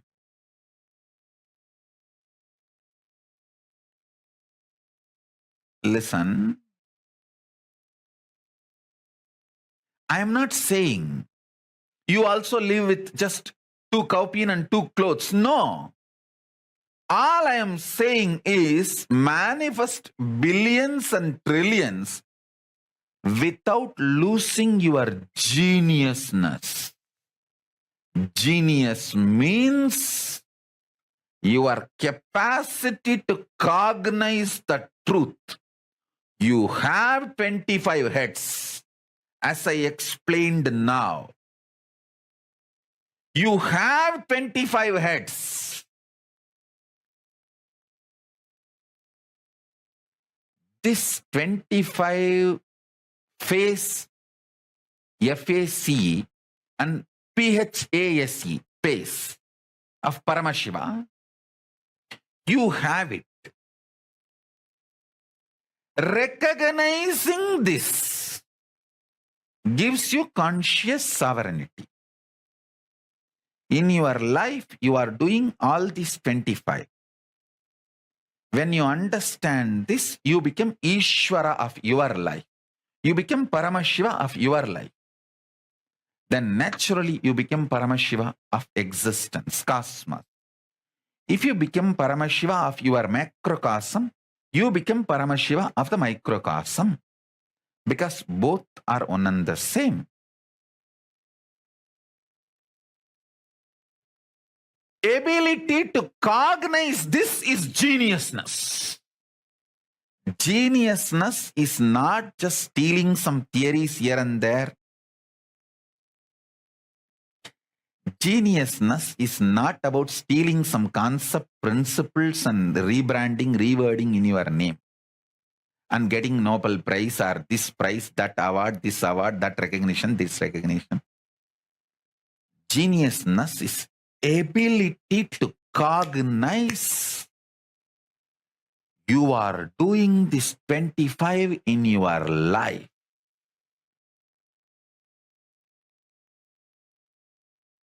And reclaiming your conscious sovereignty. That is geniusness. This is what I call sarvanyatva.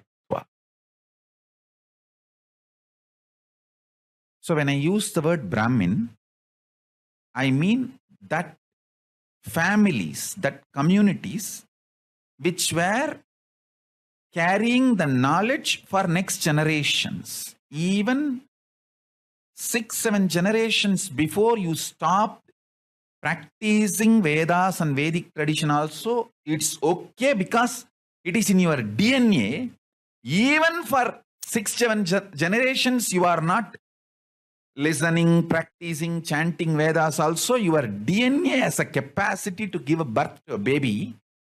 That baby, when I awaken its Kundalini and initiate that baby within 14 years, before the physical maturity, that baby can repeat the whole Vedas. The Sarvanyatva can be awakened in that baby. This is the only hope we have for the future of the humanity. I request all Brahmin couples give birth at least 10 kids. if you are from these communities which were the knowledge carriers, who have been endowed, empowered traditionally to carry this knowledge and transmit it to the next generation, Ayers, Iyengars, Dvivedi, Trivedi, Chaturvedis, Adishaiva Shivacharyas, Adishaiva Velalar. Among the Jains, the Digambara. Among the Buddhists, the Theravada and Tibetan. Any of this knowledge carrier community give birth at least to 10 kids. If you are not able to bring them up, send them to Kailas. I'll bring them up in a best way. Still, when I remember, my eyes became watery. These village men and women who were my gurus,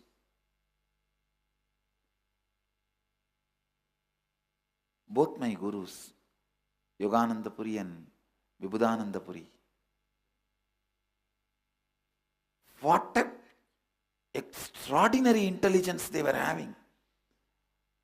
From the beginning, they were so clear. See, by being around them, automatically I picked up this attitude of anything I want to know, I can know. Anything I want to do, I can do. This was not taught systematically to me. Please understand. Like how in our ashram, if you live, you will simply get the confidence to do completion and to do nirahara samyama, because you will see every other person will be doing nirahara samyama. Every other person will be sitting and doing completion. You will not have neck pain to wear this big mala because every other person will be wearing.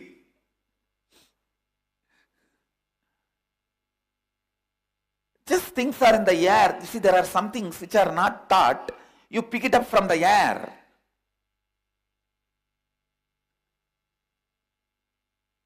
With my both gurus, it was so amazing. Just in their air I picked up. In their presence I picked up that if you want to know anything, you can know. Simply. If you want to do something, you can do. Simply.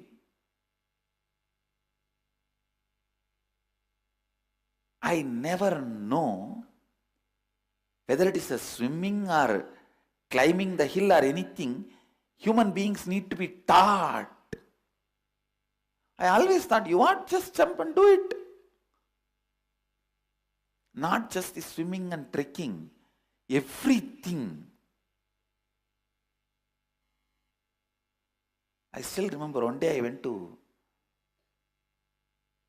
Mataji, Vibhudananda Puri, and told her, the temple, such beautiful deity is there. It is so nice. I want like that. She said, you make it. I did not even ask how. And immediately, from my neighbor, I got one mold of Lakshmi and made a clay mold out of it.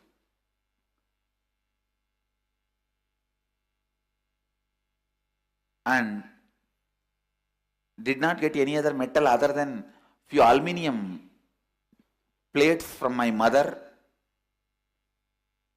I asked her, give me some waste metal. She did not know what for I am asking. She had some 4 or 5 aluminium plates. She said, this is useless, take it. She thought I am going to give it to some sadhus for begging. So she said, take this. I immediately brought that and melted and poured the mold and made the deity. Still we have the deity. That was done by me personally in my own hand. And then after the mold, I cleared it and I myself carved it. I was hardly 12-year-old boy. Did not even have a second thought. When I did and took it and gave it to my guru, she said, "This is your Lakshmi." She said, "This is your Lakshmi."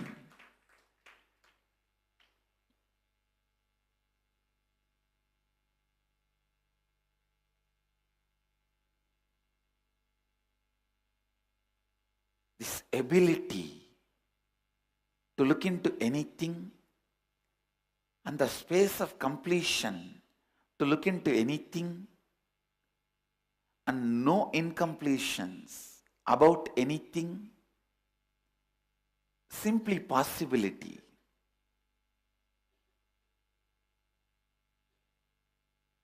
Everything is doable and do it. Not only doable, do it.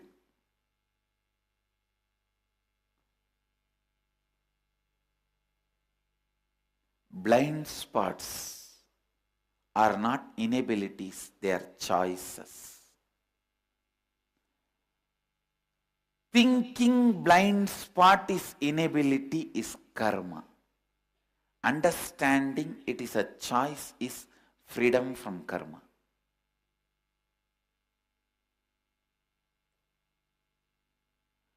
Don't even know about inability and possibility, and simply you are living, making everything possible is vikarma. I neither know it is difficult for some people, easy for some people. I simply did it, like breathing, like living. Still we have that Lakshmi deity with us. When I went and told the deity is so beautiful, I want like that one deity, she neither discouraged me, nor she started explaining how to get it. She said, "Make it, you can."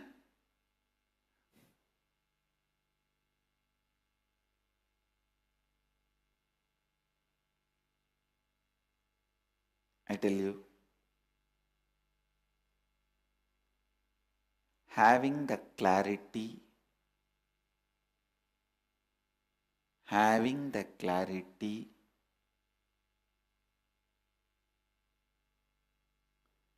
anything is possible. No blind spot is our inability, it is only our choice.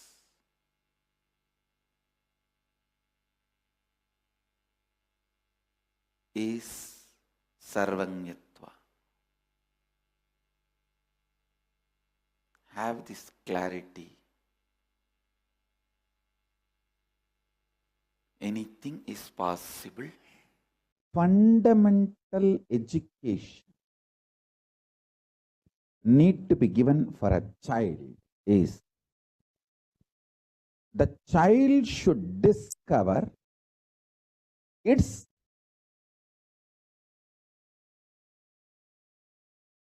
dharma, the source code of its software. See, what is the fundamental principles based on which the child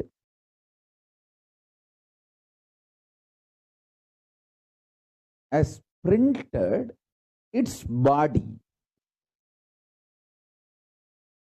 What kind of food excites? What kind of routine inspires? What kind of thought current gives fulfillment? What kind of actions and reactions happen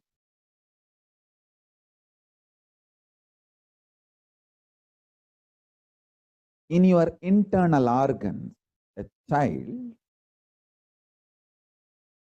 should be given this education. I tell you, The greatest gift I received from my gurus is this education. Once I understood the first principle of me, I just know everything. I become Sarvanya. I can know anything. Understand? I am not talking out of arrogance. I am telling you the truth as it is. I can know anything. If there is a crisis in social level or national level or international level, I can look into it and understand the whole plan, how it is going to manifest. Krishna says beautifully, if you understand me, you will understand you and you will understand the whole universe. That is what he means. In the young age itself, my gurus taught me one thing. The first principle based on which I 3D printed myself. Once I know that, I know everything. Listen.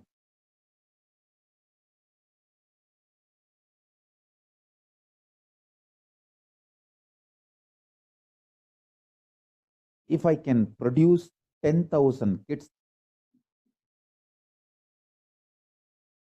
like me, consciously, surely I am not going to give physically birth to any kid. I am not talking that. I am talking about consciously reproducing the Guru Parampara.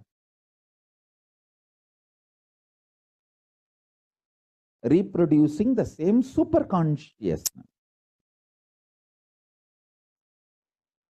And 10,000 kids, I know this science can't be destroyed on planet Earth. Planet Earth needs this science. This science is the supreme Raja Vidya and Raja Guhya, royal secret and royal sacred science. There's a beautiful story about Sarvanya, Sarvanyatva in Shankara's life. Shankara was supposed to be Sarvanya. Sarvanya means all-knower. There is a story when Sarvanya Pita was supposed to be decorated by Shankara's presence. One cobbler who stitches the shoes, he appears there and asks Shankara, do you know how to mend shoes? How to repair shoes? Only then I can accept you as Sarvanya. The whole Pandits, the whole team of Pandits have accepted, but this cobbler is challenging. Only if you show me how to mend shoes and satisfy me, I'll accept you as Sarvanya. As per the rule, the whole population has to agree unanimously. Only then he can decorate the Sarvanya Pita, Sarvanya throne reserved for Sarvanya. And the story says, Shankara picked up the shoe, picked up the needle with which he's supposed to stitch, and just scratched the edge of the needle on the nose and inserted the needle into the shoe, into the leather. Cobbler was shocked because why the scratching on the nose? Lubricate. To lubricate the needle, always the cobblers will scratch the needle on the nose. The oil on the nose will be the lubrication for the stitching. Shankara did not miss even that small step. Means the power of observation. Power of observation. The story says cobbler accepted Shankara as the Sarvanya. Shankara sat in the Sarvanya Pita and blessed. Now we need to clarify an important doubt. Then it means enlightened being knows everything. No, I do not know the atomic science. Surely Shankara do not know how the train works. Surely he doesn't know how the steam engine works. No, surely he doesn't know. Then what is the meaning of the word sarvanyatva? A pure consciousness which operates through the senses, which observes anything comes in front of it and can understand the secrets of everything which is presented in front of it. Please understand. If Shankara wanted, he could have developed a train. If he puts awareness on it, if Shankara wanted, he could have developed the aircraft. If he puts awareness on it. Sarvanya does not mean knowing everything, but whatever is presented in front of his senses will be recorded without any prejudice, without any disturbance, without any footnotes, your own personal comments. The attitude of writing footnotes starts all the problems. That creates the problems. As long as you record all the files and keep it in the archives, you will have complete access to the archives. The moment you start putting footnotes and the favored star, when you put the favored star, when you start marking, that is where the problem starts. Sarvanya is a person who knows everything. There is no special attention. Please understand, when I say the word who knows everything, you need to understand this word very clearly. When I say who knows everything, does not mean he knows how the satellite works. No. Anything presented in front of his senses, he knows. Towards anything, if he concentrates, he will know.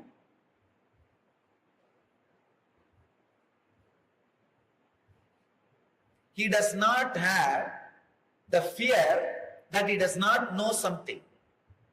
Because of his clarity, anything which comes in front of him, he will know. Please understand.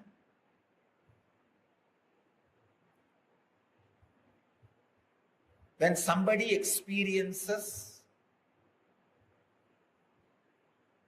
fearlessness for a few seconds, usually human beings experience fearlessness when they come in touch with huge money for a few seconds, till they take that money for granted, till mentally they plan how to use that money and finish it off. Please understand. If you get 100 crore, to finish that 100 crore, you may take 5 years or 10 years or 20 years, or you may not even exhaust it. But within 10 minutes, you will finish it mentally. Mentally, you are back to that poverty within 10 minutes. That 10 minutes, you will not have fear.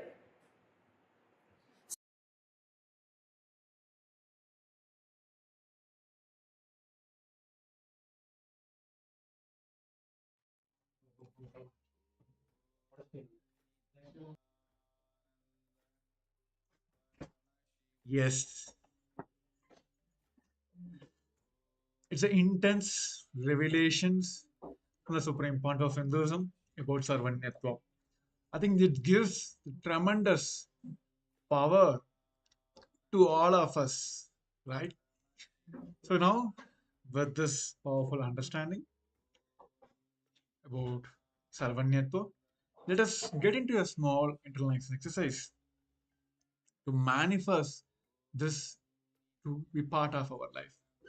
Where Bhagavan beautifully explained about the story, how his super magical power should have been stopped, but his guru has held, and how he supported Aranaguru Ishvara himself, has supported Bhagavan, and how he was able to manifest that power. And in our life also, we have gone through many of these situations, right? So in this segment, So those are the ones actually which is stopping us till now not manifesting the power of servant network. I think we have seen that last 3 4 power manifesting segment, we have been manifesting the power of servant network. So with this segment, getting this breakthrough and clearing all the obstacle we have accumulated in the past that somebody have stopped us manifesting from the power of servant network, we're going to work on this segment now. So I request all the participants come to the space of listening. Now we'll be entering into a short exercise of manifesting servant network. Yes. See, let us understand the fundamentals from the satsang we heard from the Supreme Point of Hinduism now. If your brain can think consecutively, means one next, and coherently, meaning after this, that will happen, and cohesively, meaning if this happens, that will be the effect. It will just lead to knowledge, vidya. In any field, you can have a knowledge, whether it can be medical, social, legal, political, economical, whatever fields it can be. Just if your brain can think coherently and cohesively, you can get the knowledge, right? So now let us enter into the exercise. See, start enjoying the narrations about you, right? So let's go back into your life and see if you have recollect this a situation or incidents in your life where you experienced the words, emotions, feelings, and the experience of being stopped by somebody to have life as a super magical.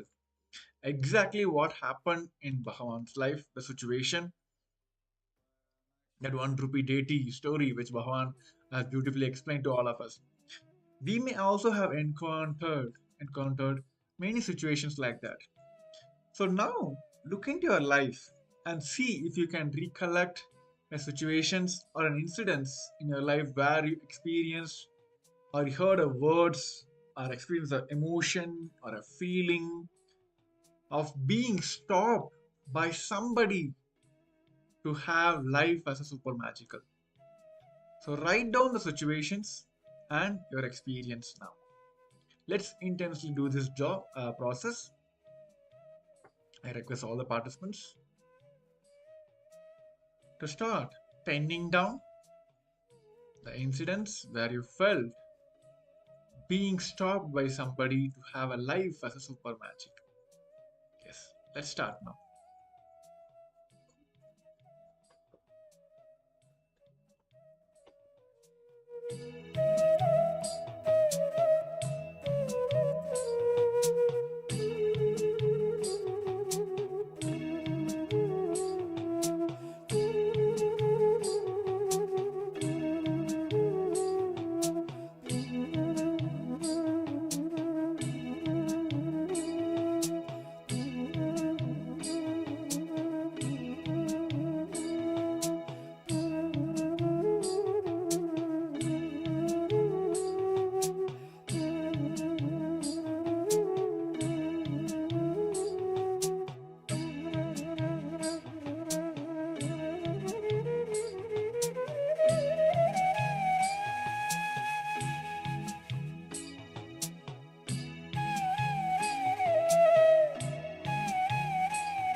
sit with a mirror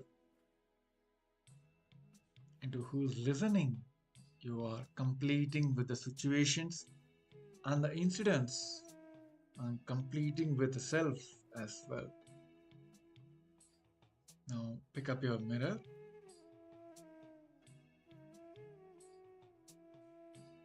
and go through the entire situation and your experience.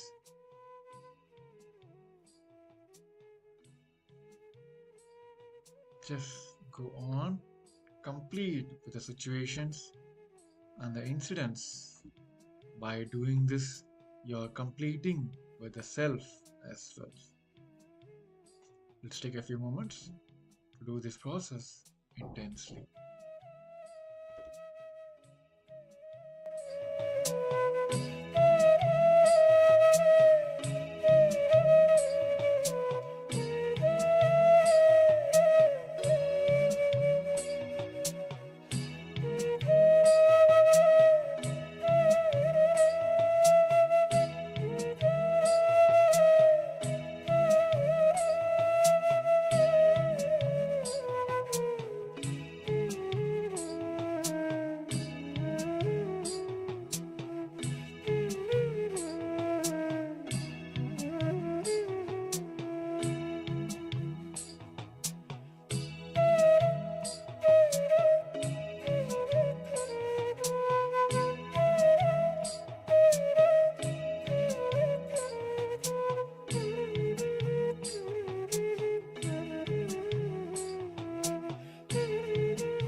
You can relax now. Now, with this powerful space, let us enter into the power manifestation. We are going to manifest the power of Sarvanyatva. So in this segment also, I have a picture which is about a place. So all of us going to manifest the power of Sarvanyatva by scanning and describing the place now. Let us get ready. Sit straight, head neck spine in the straight line. Just drop all your ideas or the feelings or incidents you had in your life, in your past, which stopped you to manifest this power of Sarvanyatva with the intents, the blessings from the Supreme Pontiff of Hinduism. Let us start chanting the Ma Vak. Om Nityananda Paramashivoham. Om Nityananda Paramashivoham. Om Nityananda Paramashivoham. Om Nityananda Paramashivoham. Let Swamiji himself manifest through you and manifest the power of Sarvanyatva, and let him reveal all the details about the place. Let's continue chanting the Ma Vak. Om Nityananda Paramashivoham. Om Nityananda Paramashivoham. Om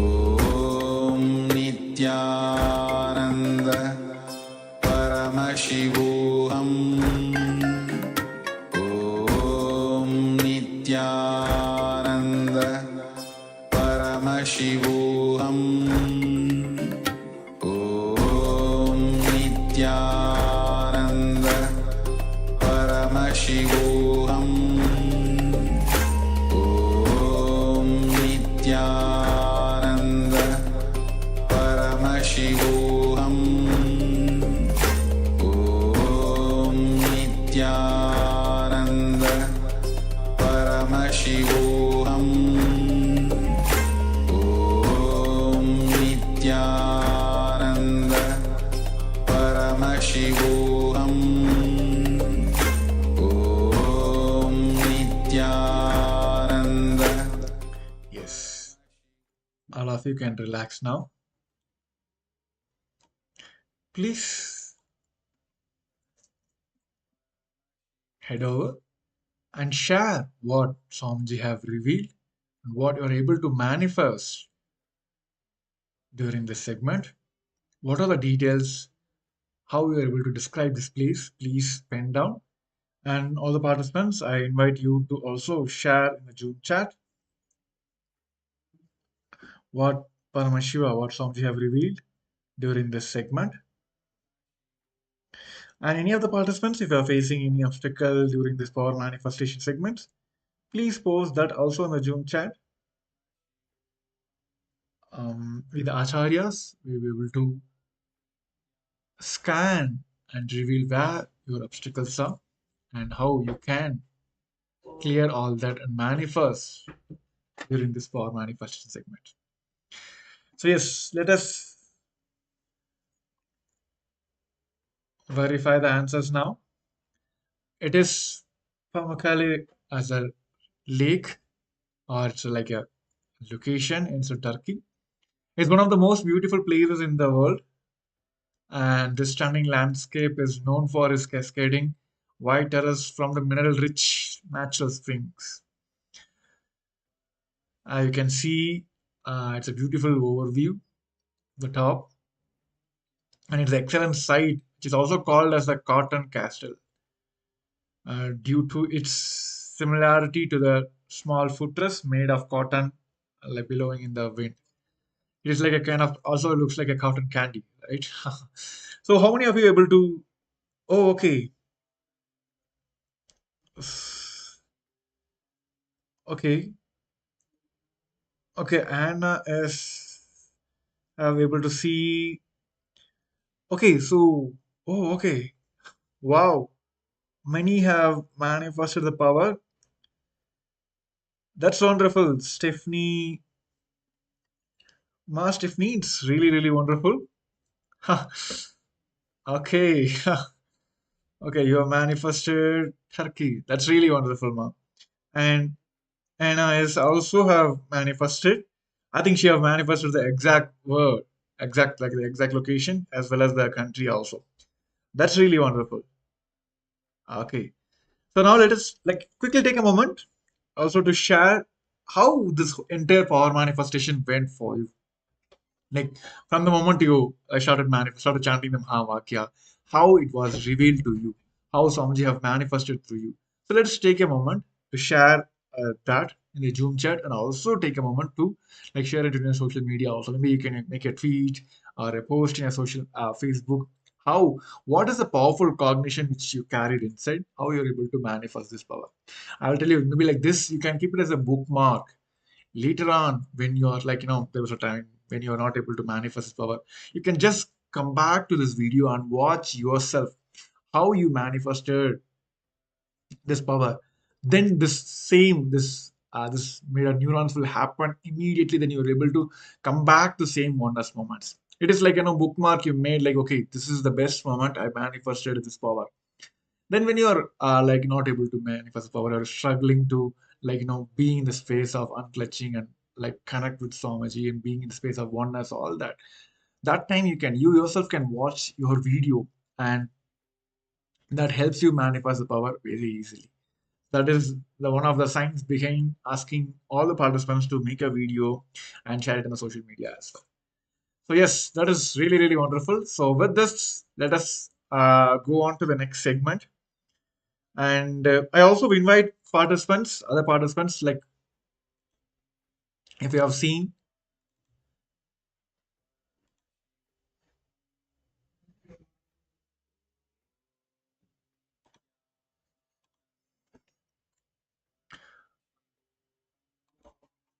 yes. So we'll be moving on to the next segment of Nityanandogam. This next segment is all about Nityanandogam, which is the science of awakening the God particle through the anti-sound. This is the secret, I would say, like the science which the Paramashiva himself, Swamiji himself, have given to all of us. So before starting the segment, I request all the participants to come to the space of listening because there is a very intense revelations. So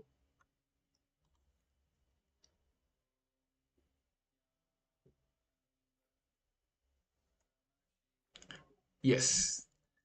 So in this segment, we're gonna understand the science from the Supreme Pontiff of Hinduism, how we can manifest the Nityanandogam, manifesting the science of awakening the God particle in you just through the anti-sound. I think we all know that sound can make the vibrations, like intense sound, all that. How an anti-sound can make awakening of your God particles in you. So yes, let's get ready. I request all the participants to come to the space of listening. Yes.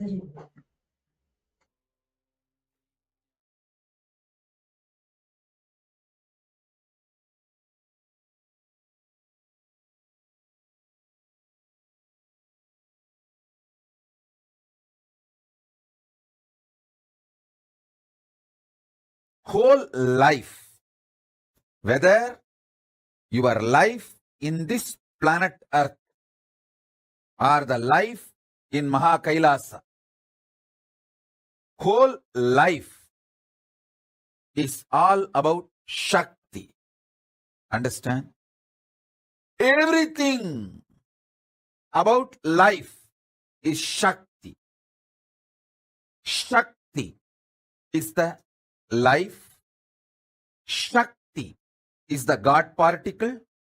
Shakti is the law of the life. Understand? Your sex is nothing but your Shakti to handle the high hormonal gush. Your business success is nothing but your Shakti to handle high adrenaline meetings and high adrenaline thinking. Listen, everything I am defining clearly as it is. If you understand, your sex is nothing but your ability to handle high hormonal Shakti. You will be absolutely successful in your sex. You will neither feel you are undersexed nor feel oversexed. You will neither suffer that feeling you are suppressed and you are deprived. Simply you know your Shakti and you know the power of your Shakti, how it manifests. Listen. Shakti manifests into life. All your business success is nothing but your ability to handle high adrenaline meeting, high adrenaline thinking. All strategy is nothing but ability to keep yourself in the high adrenaline gush. Are you able to understand the word? High adrenaline meeting. There are many meetings with your client, with your boss, with your customer, with your team lead. You need your body to handle the high adrenaline gush. The more high adrenaline meeting you are able to handle without letting you get stressed, you are successful in your business. You are successful in your business. Listen. Why do you think you Hindus are the richest ethnic community wherever you go and settle down? Because fundamentally, the vegetarian lifestyle, non-alcoholic lifestyle, gives you the body to handle high adrenaline gush and high adrenaline thinking, high adrenaline meetings. Hey, all of you understand? All of you understand? NRIs are the most happiest people in the world. It's not that I am talking. The surveys are telling, even in England, the Hindus who are settled in England are the most happiest people. There are many articles and surveys. Hindus are the richest ethnic minority in 69 countries. US, Canada, Australia, UK, Trinidad Tobago, Fiji, Mauritius, Union Island.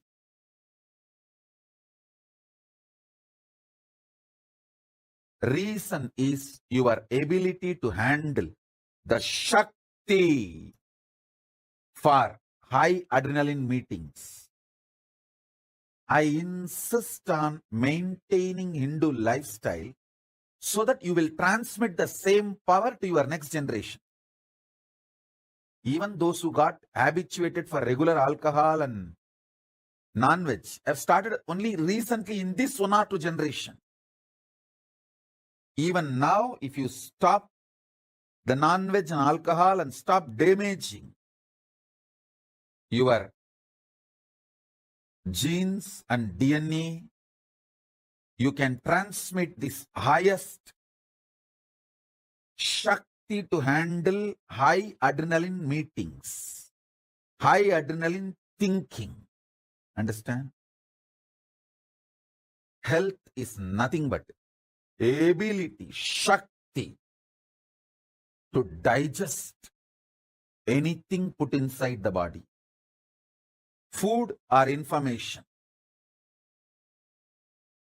Food or information, anything. Life functions centered on Shakti. Law of life is Shakti. Understand that. That's a simple basic truth. Shakti is the God particle. Power is the God particle. Power is the direct manifestation of Paramashiva. Your health or your power manifestation or superconscious mutation happens centered on Shakti.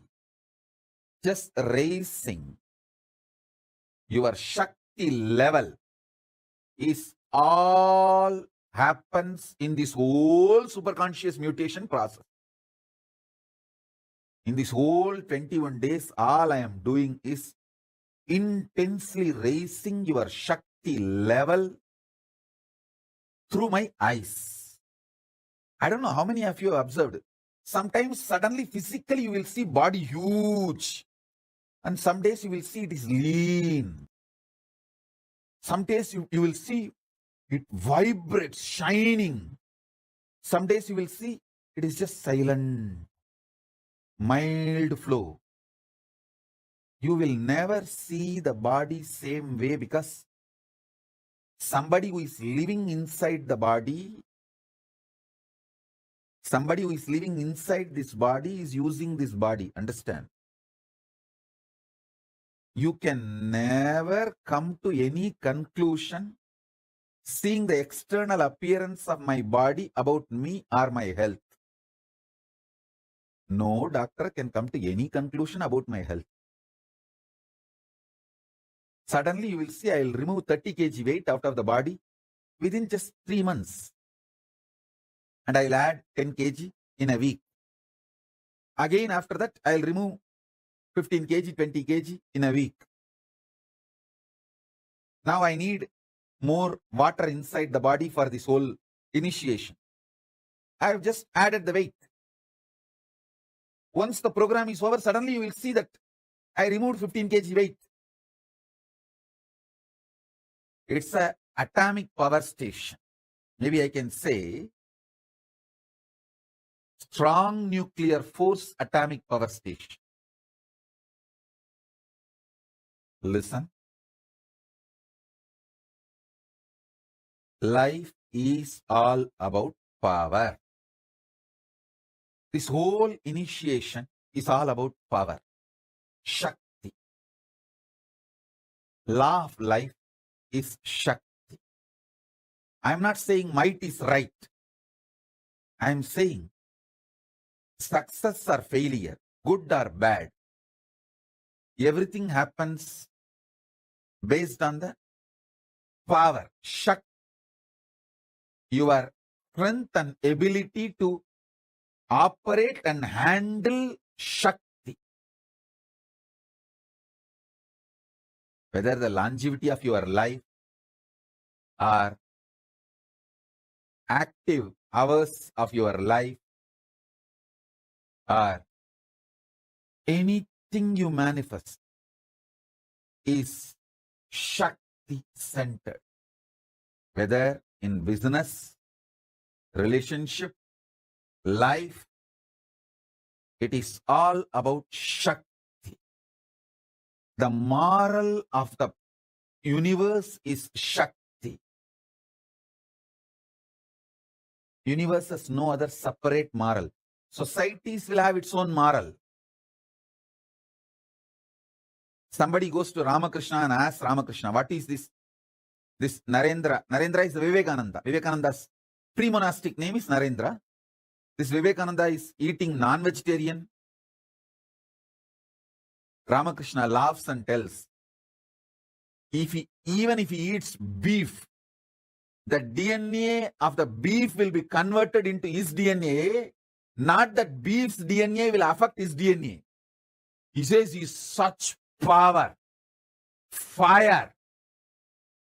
The beef, the meat, that DNA will be converted into his DNA. That DNA will be impacted. But the meat or beef cannot impact Vivekananda's DNA.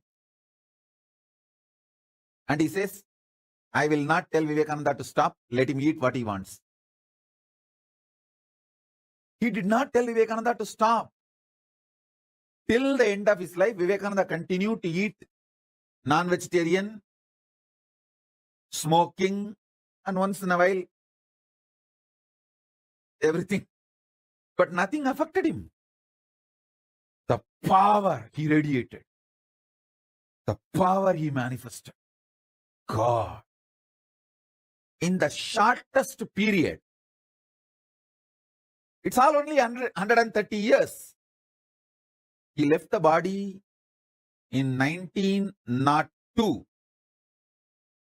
So 120 years, not even 130 years, only 120 years now. 1902, he left the body. July 4th. July 4th, 1902. Now it is 2022. So 120 years only. Do you know the largest Hindu organization is Ramakrishna Movement? Largest Hindu organization. Central itself is more than 100,000 ashrams. Their ideology centered, but not legally under them is another 500,000. Legally under their control is 100,000 organization. Legally not under their control, but ideologically centered on Ramakrishna Vivekananda. It's called Ramakrishna Mission. See, Ramakrishna organization has two parts. Ramakrishna Mat, Ramakrishna Mission. Ramakrishna Mat, legally and spiritually under their control, is 100,000 organization. Ramakrishna Mission, spiritually they are the head, but legally not under their control, like a franchisee. That is 500,000 organization. This whole thing, Vivekananda's Shakti. What a power he radiated. So understand, the intensity of consciousness getting raised to the higher frequency is Shakti. It's like making the milk into curd, curd into butter, butter into ghee. Ghee is used to burn as a lamp. From that lamp fire, you catch the anjana. Adding it with the energy, that becomes Jnananjana. Jnananjana is the essence, purest form of the milk. How many of you are understanding? From milk to Jnananjana. You would have never thought of this angle. How the milk becomes Jnananjana. 1 dot Jnananjana you are having is more than 2-liter milk. Same way, I'm going to raise you from milk to curd, curd to butter, butter to ghee, ghee to Jnananjana. As I said, I'm going to use my eyes.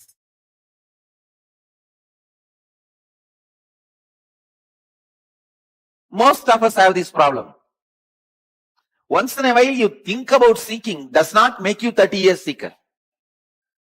Understand? Only when you are seeking becomes the first priority in your life, you become seeker. When it becomes only priority, you become enlightened. When your seeking becomes first priority, you become seeker. When your seeking becomes only priority, you become enlightened. Basic understanding about the whole science, the science of Nityanandoham. Please understand.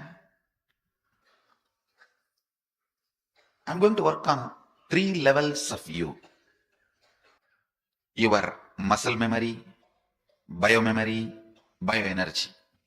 Let me describe these 3. Understand these 3 words. Muscle memory means the memory stored in your muscles.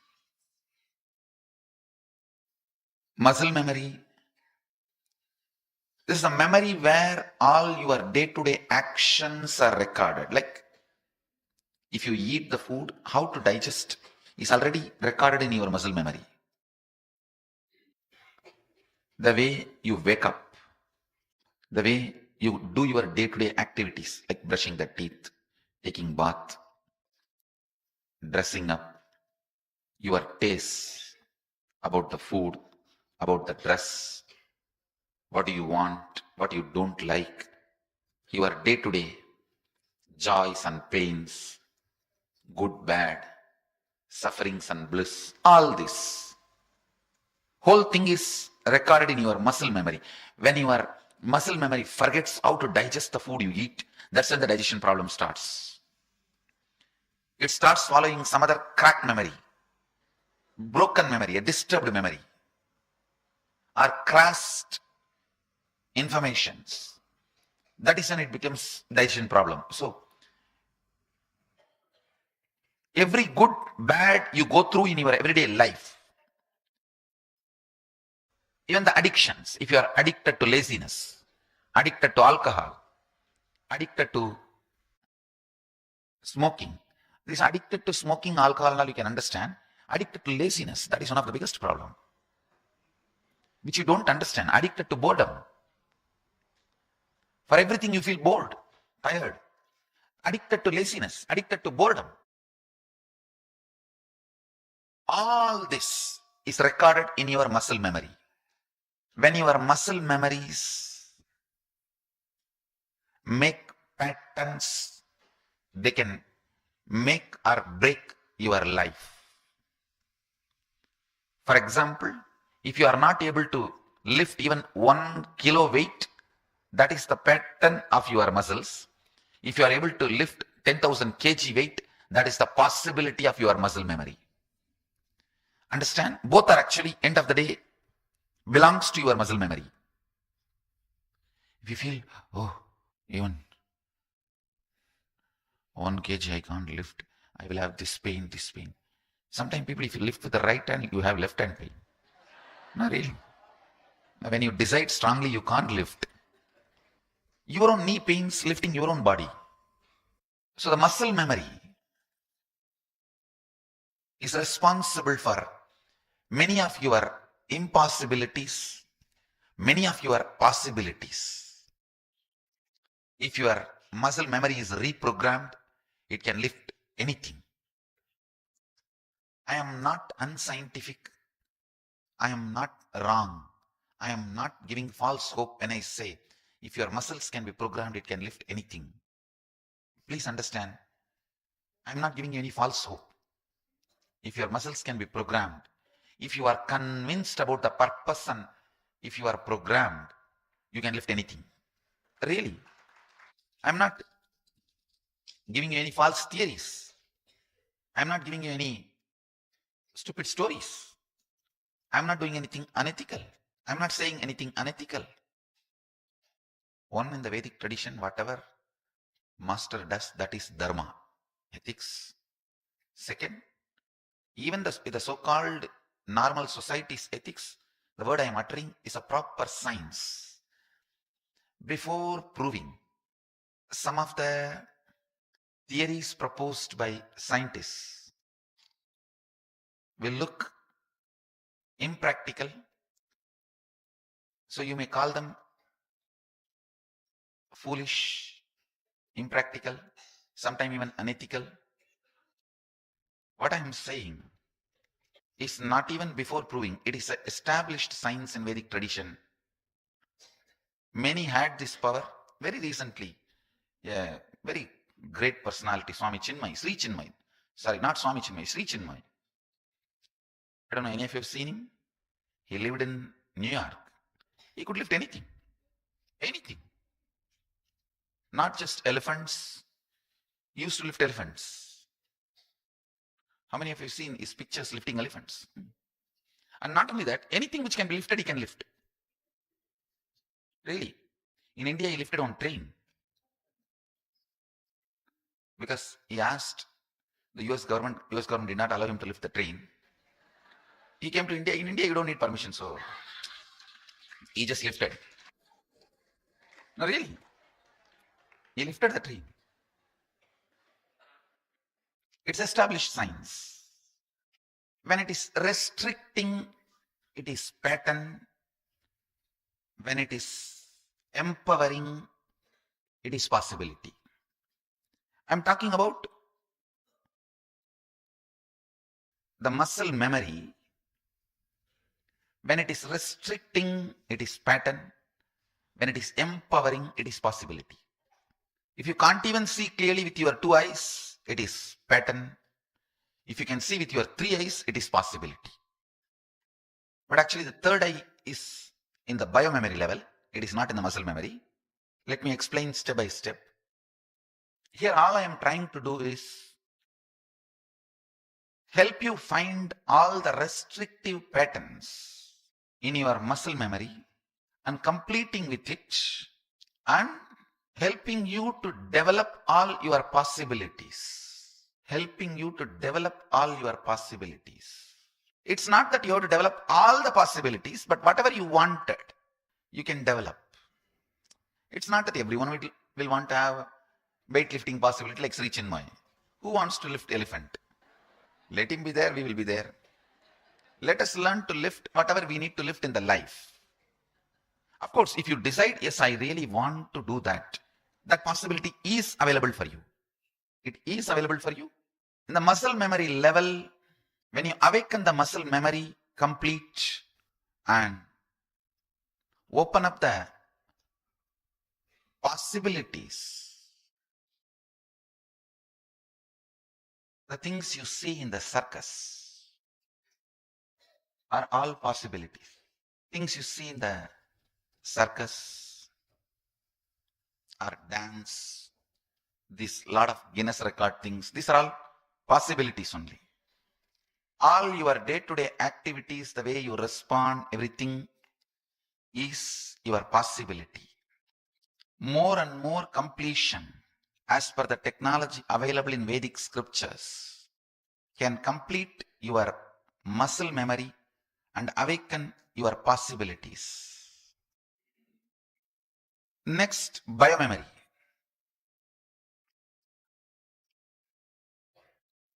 Biomemory is the space where you store the memories about how you feel about you, how you feel about world,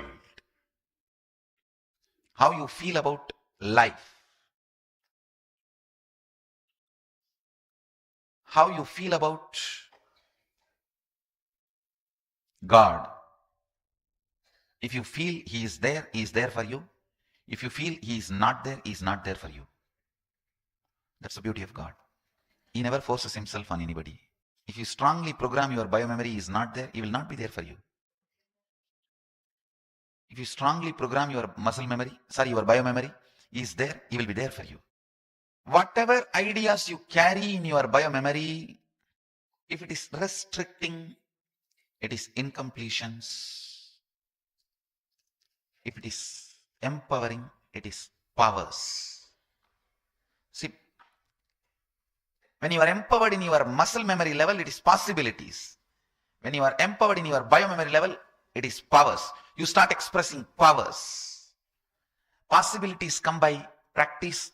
Powers come only as a gift. How much ever you practice, you will never get third eye. I'm telling you. By practice, you will never get. Your two eyes may close, but never the third eye will open. It only comes as gift.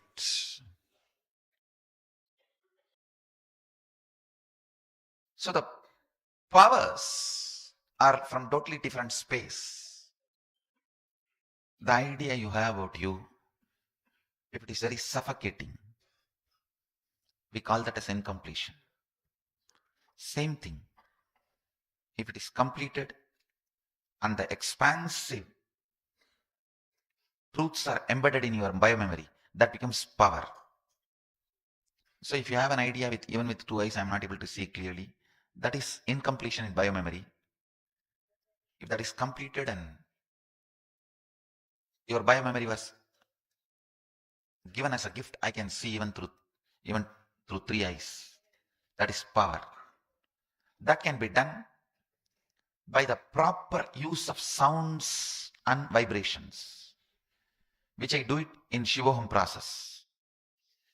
Very recently, the scientists have established that just by sound your DNA can be reprogrammed.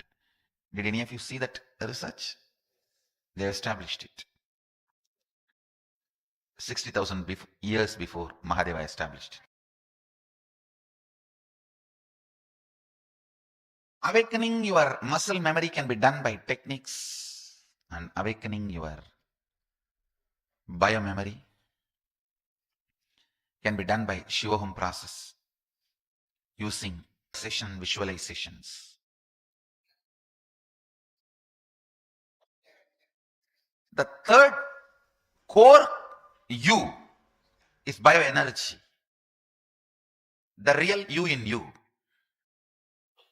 The real you and real me are one and the same. Please understand. Your muscle memory and my muscle memory is different.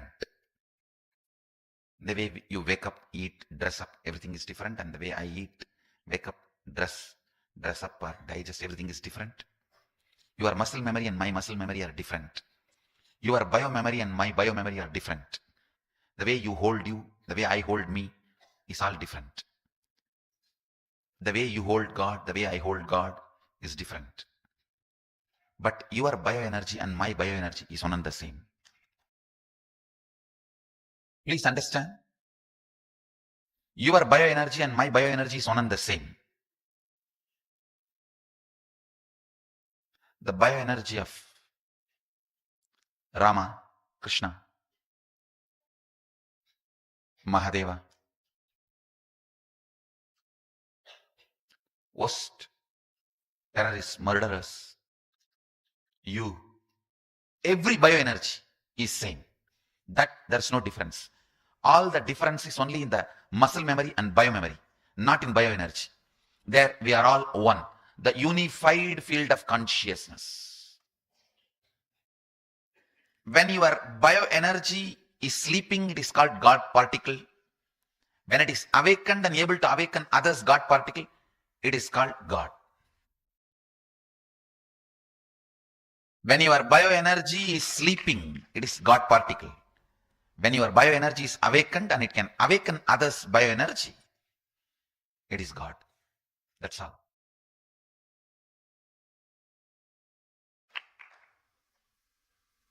So I mean to say I am God as per Hindu tradition. Please understand. Don't be offended by this. Don't be offended by this. Because I am very clear, the meaning I am giving is as per Hindu tradition. And I am not claiming anything.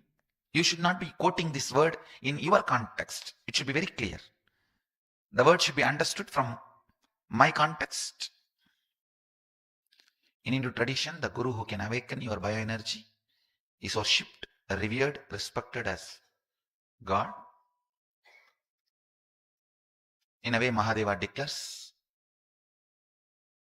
in Guru Gita, a sacred scripture, is much more than God. Because he can give you the experience of God. And I tell you, when I receive the worship as Guru, naturally I am declaring, I have a capacity to fulfill that responsibility. I'll do it. There are some things I should not tell, but you should listen. That is, I am God and I will do the job. I should not tell this, but you should listen to it. That is one of the biggest problem. What to do? I should not tell, but you should listen. I should not tell because it will look very arrogant and disrespect. Because I'm playing within the frame of this human body.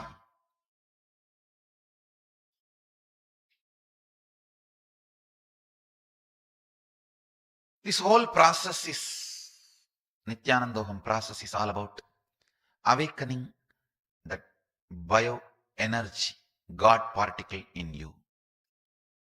This can be done by using the silence, which is source of all sounds.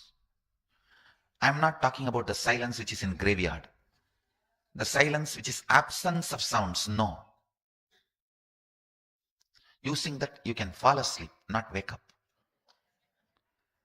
I'm going to use the silence, which is source of all sounds, to awaken your bioenergy, and unclutching, which is source of all visualizations. The source of sounds is silence. Source of all visualizations is unclutching. Mahadeva is keeping that only in his both hands and dancing. Source of all sounds, silence, represents the damaru. The damaru, the drum represents. Source of all sounds, silence. And the fire, Mahadeva is dancing. The one hand, that drum which is holding, the right upper hand, that represents the source of all sounds, silence. The fire which has the left upper hand represents source of all visualizations, unclutching.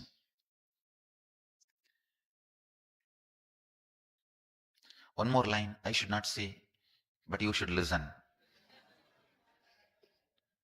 He himself is going to use silence and unclutching and awaken your bioenergy.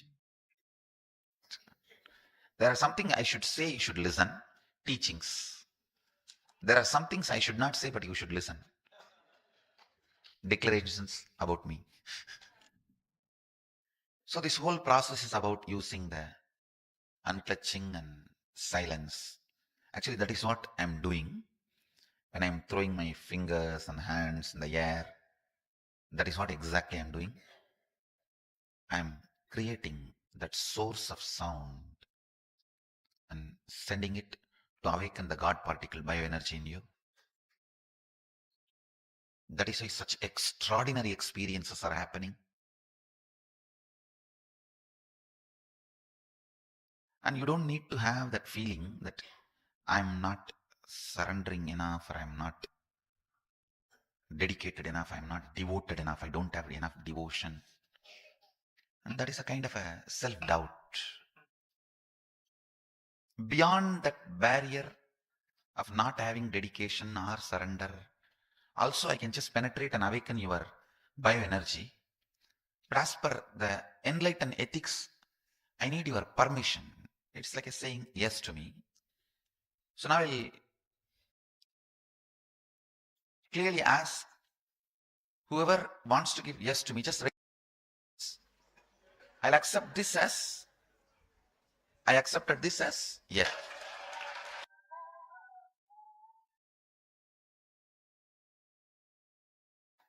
I accepted this as your yes. So whenever I am be giving the instruction, you will see here I'll be using more V, because in bioenergy both are one and the same. I'll not be using much I will not be using the word like let your Kundalini awaken. You will see me using the word let our Kundalini be awakened, let everybody here. Because here, the Nityananda process, there is no you and me, because you, me both are one and the same. So when I utter that word, us, we, our, all that, I give the meaning of the people who raise the hands now and me. That's the meaning. So I take this as the yes. That's all is required as the enlightened ethics. It's a tradition not to enter into the space where the person is not allowing. It's the ethics of an enlightened being. Anyhow, now that that is cleared, you can be relaxed. You can be in peace. That's all, actually, nothing much to tell.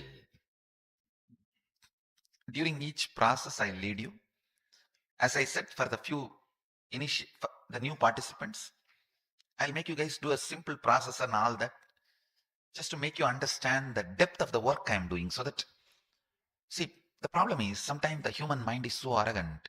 If it is directly given, it doesn't believe it is given. No, really. You may be thinking that you already had the power of third eye reading. Now, sometimes people think if it is given very straight, in 1 or 2 days, they think, oh, maybe I already had and I did not check it. And now suddenly when I tried, I think it is working. Now people tend to do that. Just to make you understand that, relax, you are being given. You will be doing some spiritual practices and basic understandings, and I'll also create a strong space for all of you to quickly complete with that initial things, and then establish that strong feeling connection and raise up. My blessings.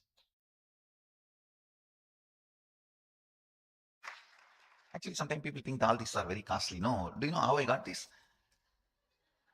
No, really, I just want to tell you guys, this is the world's largest Guinness-sized Rudraksh. How I got this, for the equivalent weight of this Rudraksh rice, from Thailand only I got. It's there are, between Thailand and Indonesia, there are some islands where the tribes, cannibal tribes are living. In those islands only this Rudraksha is growing. And one of our devotee who knows that their language, he related with them and asked them to give some of it. They said, take as much as you can, but with the same weight you have to give rice for us. And because they don't know what it is, so. And this guy went by boat and he did not get into their place. He called somebody with whom he was talking, and he gave one. Oh, it seems I'm getting the message. Many wants to go to restroom. Whoever wants to go, run and come back. I'll sit. I'll wait here then. and get you out of all addictions. If I had to translate and tell you in simple terms, you can become completely healthy and make sure you remain healthy. You can be out of all addictions. You can restructure your shape, like weight loss or weight gain or muscle building. You will see all these possibilities opening up in you. Actually, that is why I'm talking on second day. I just already showed you the possibility. How so many people are able to see through the third eye. How many? Can you raise your hand?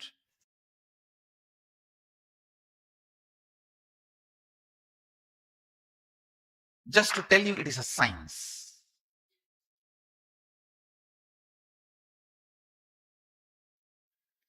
I'm not sitting here and doing some catching mosquitoes in the air.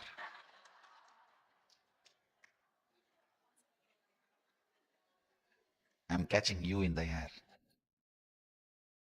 not mosquito. Usually, all the completion techniques, meditations, kriya, yoga, processes, pranayama, means altered breathing. There are many beautiful things available in Hindu tradition. Physically altering the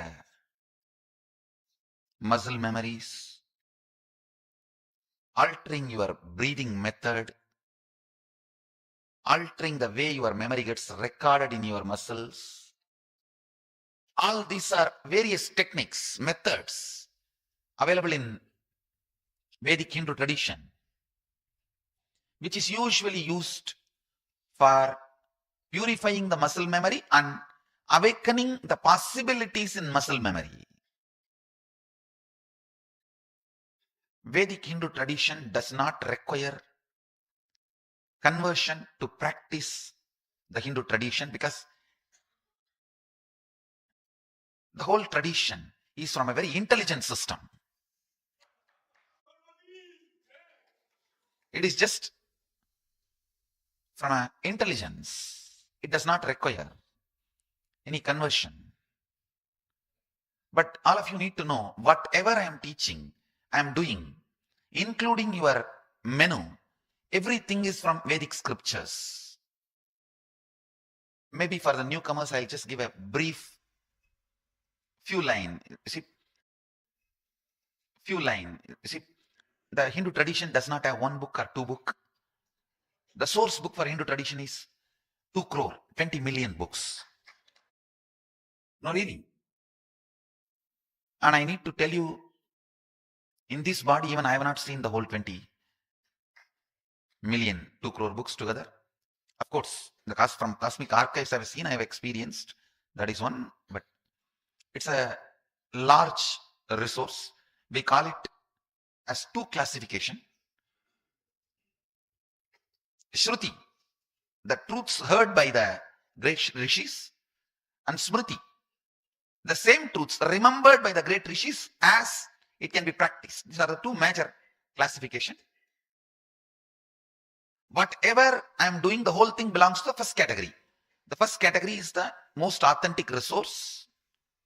We call it Veda and Agama. Both belongs to the first Shruti category, means the heard. The truths experienced, heard by the great rishis. Mahadeva is the first rishi. If you are new to Hinduism, I just have to introduce the God who is standing in the center. That deity represents Mahadeva. He is the first master. He revealed the Veda and Agama, both. The deity, that side, it's a goddess, Devi. She represents the feminine aspect of Mahadeva. She is the first disciple, and this side, it is my deity. It represents me. So Mahadeva gave the whole science to Devi. From Devi, the next masters, and I'm the present available, at least for all of you. So that is my deity. So whatever we are doing is from Veda and Agamas. Even if you ask me what you ate in the lunch, I can give you the original quotation, the original verse where your lunch is described. To that precision, I celebrate scriptures. Please understand. The word follow is too small, shallow. We celebrate scriptures. You can ask me what I am writing in the palm when I am doing the process. That detail I can give you scriptural reference. To that detail I can give you scriptural reference. The whole thing is a foolproof, time-tested, well-established, but non-available science.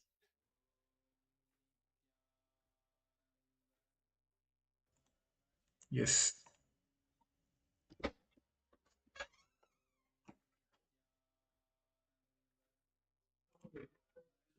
So now we have heard how we can manifest the God particle in our life with the Shakti Pramana, the Atma Pramana from Bhagavan Vivekananda's life. Bhagavan has clearly explained the manifesting Nityananda, the science of manifesting God particle in us. So now, with this, we'll be going entering the underlying exercise and manifesting these truths as a reality in our life. Yes. Nityanandogam, which is the science of awakening the God particle through antimatter. As Supreme Point of Hinduism said, the reflection of God in you, that is God particle. That is what called as, you can call it as Kundalini, soul, consciousness, whatever. It is just a reflection of God in you. That is what called as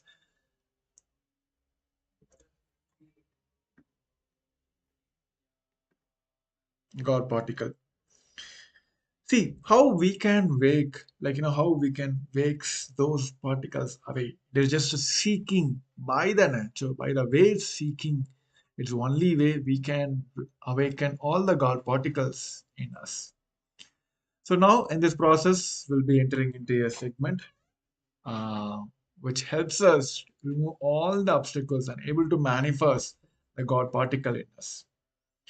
As a step one, just remember constantly keeping you, keep your inner space quest alive, keep the basic question alive till they become experiential answer, not just intellectual answer.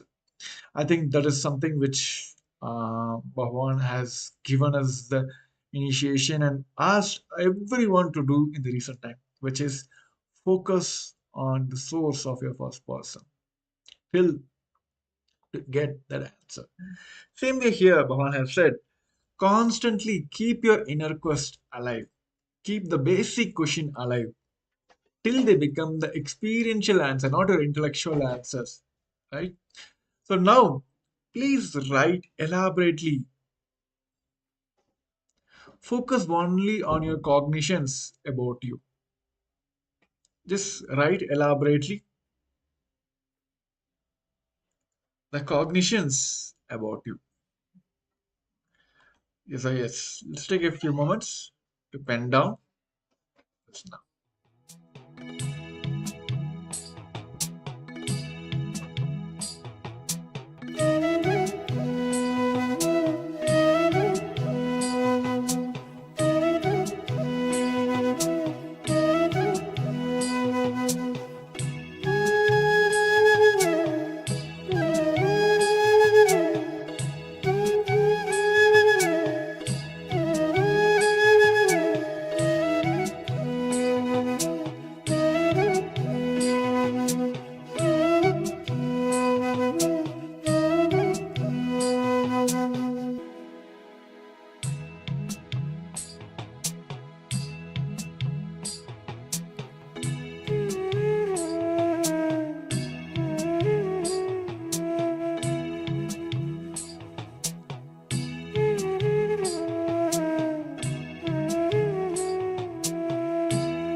Yes. As a next step, now contemplate on your life and pen down the fundamental seeking related questions. You can be start who I am, what I am, where I am, can be what I am doing in my life, every day what I am doing, what is that exactly moving me, pushing me towards where I'm supposed to reach, where I'm supposed to reach. So all these fundamental seeking related questions, just contemplate on your life and pen down this fundamental seeking related questions now. And make sure that this seeking continues every day until you get the experimental answer, not the intellectual answers. So now just pen down this basic fundamental seeking related questions which keeps your seeking alive.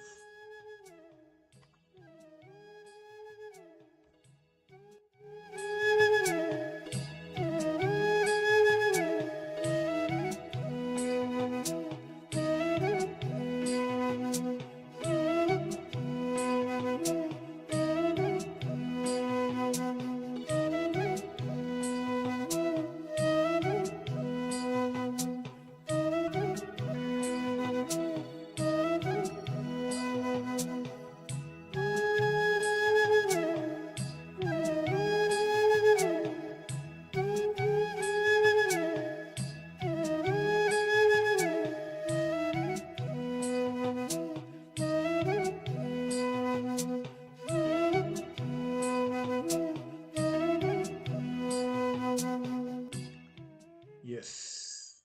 So now all of you can relax. So make sure that this you are focusing on these fundamental questions every day till you get the experimental answers within you, not the intellectual answers. So with this stage, now let us enter into the power manifestation. Now we'll be moving on to the next level of manifesting the Sarvanyatva, which is the translating the unknown language. So I'll be projecting some of the words or sentences from the language which you may not be known before. So now in this segment, we're going to manifest the power of Sarvanyatva again by translating the unknown language. So yes, let's get ready.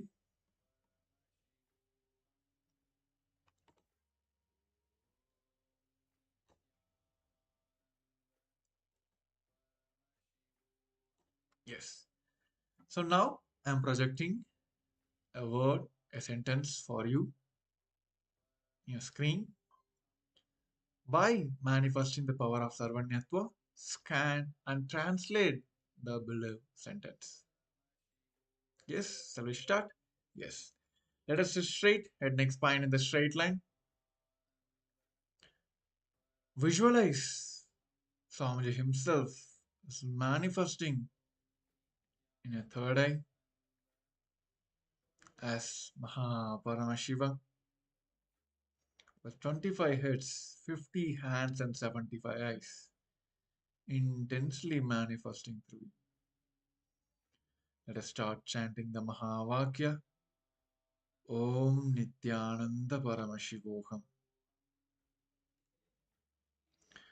Om Nityananda Paramashivoham.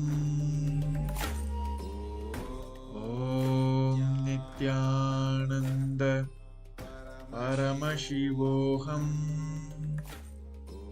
Om Nityananda Paramashivoham. Let's intensely chant the Mahavakya. Let Swamiji manifest the power of Sarvanyatva and reveal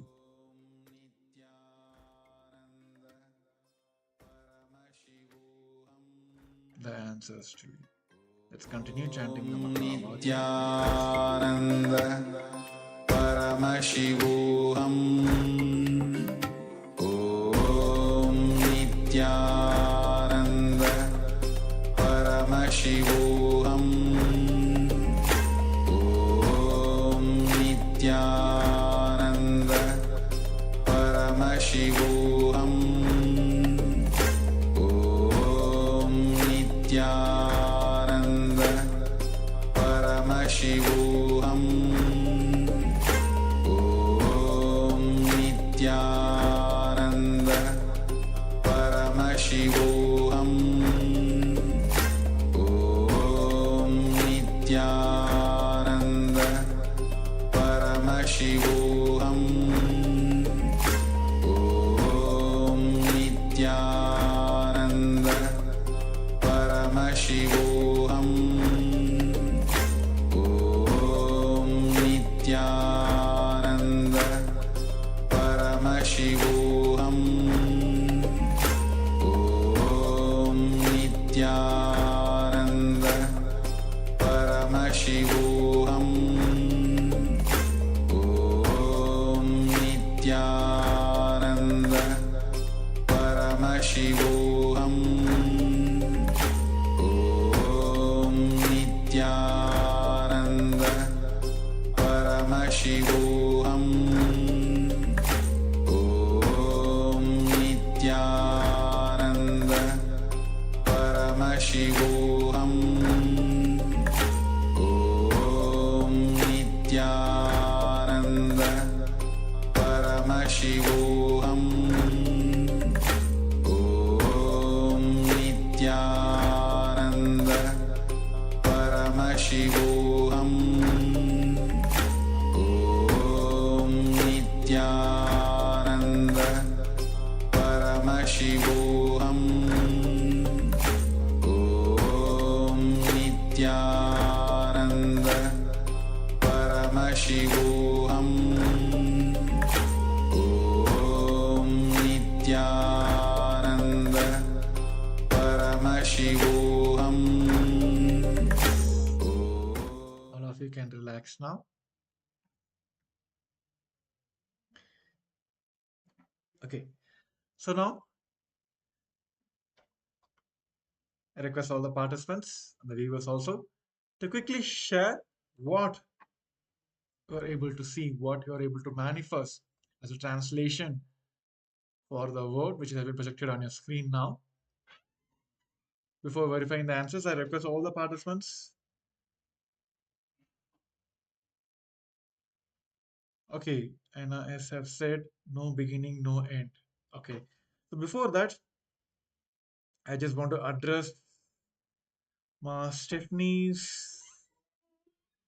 previous revelations.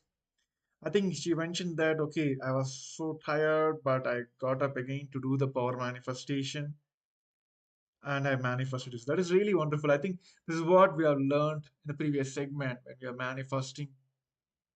Bhagavan says all we need to do is drop the past and just restart and just focus on restarting every 3 days. It is just about that, just dropping all our past patterns and tiredness, all that, and looking towards and moving towards the visionary. That's really wonderful, Ma. Okay, Roshita Ma have said eternal bliss. Okay, Ma Sarguna related to God blessings. Okay, okay. Let me check.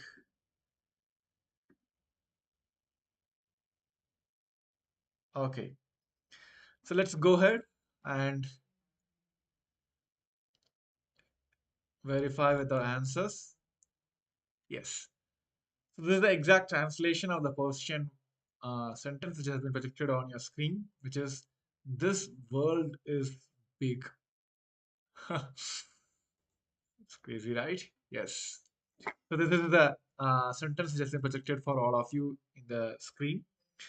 I know like now many might open up the answers. Yes, let's go ahead and share what you're able to see. See, it might be flash of seconds, like you might have saw you might have revealed a object which is too big.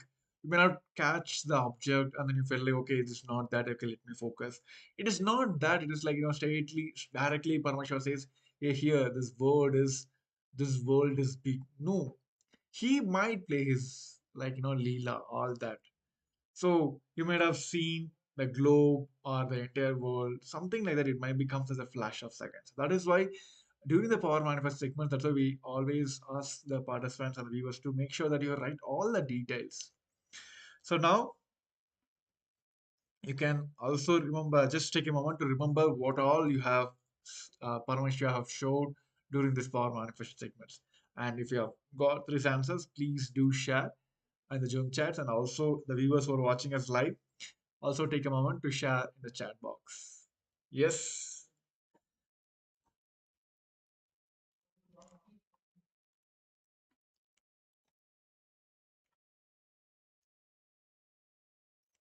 Okay. So yes.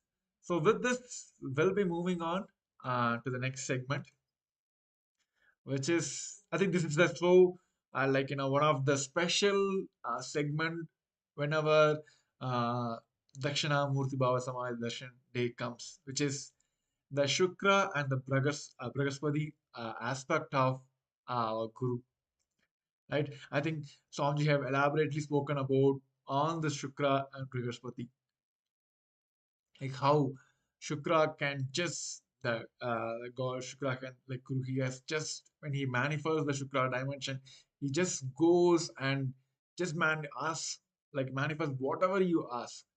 That is the other perspective. And Brihaspati, he consider about your, like, wills, all that, and he give you the best, all that. Shukra is nothing like that. He just goes, like, whatever you ask, he just gives. So yes, this is so, I think, like, this is one of the beautiful segment. And after this, there are many, the guru disciple relationships will shower more, like, okay, I want this dimension of guru from you, I want this dimension of guru from you. Yes. So this is this one of that particular segment, which is like, so we always feel that the guru is the one who always play a major role in our life, awakening your non-mechanical parts of your brain, which is, and the deep, this Ananda Spurna of Paramashiva, which means his ecstatic inhaling and exhaling, reaching the planet Earth, is the Guru. He demonstrates his compassion by happening in the Guru. When our seeking starts, Paramashiva himself, when he accepts our seekings and he responds with his compassion, that is when he comes down and happens as a guru for us. And like, when we speak about the Deva Guru, who's the Brihaspati, and the Ashura Guru, which is like, Devas, the god of Devas, and the god of Ashuras, that is called Ashura Gurus, and the Devas. He's a guru for all the Devas. The Brihaspati is more for the people who are organized and socially polite, all that. But Ashuras is like Ashura Guru, like, who's a Shukra, is for the demons, like, who are not being organized, all that. But ultimately, the surrendering, seeking wherever it is there, he just go bless people with everyone. So I think this is something which is too intimate for all of us when we speak about the guru disciple relationships. So I request all the participants to pay a full attention, not even to miss a single line of this next segment, where Bhagavan himself has clearly explains the relationship of the Shukra dimension and the Brihaspati dimensions.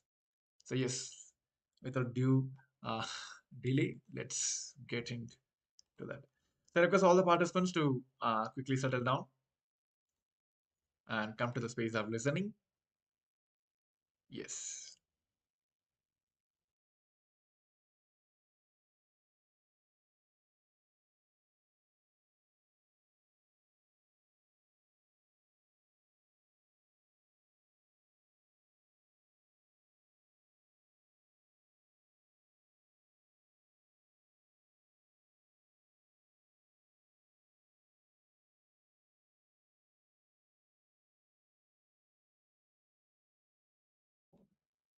Okay. So there is a technical error.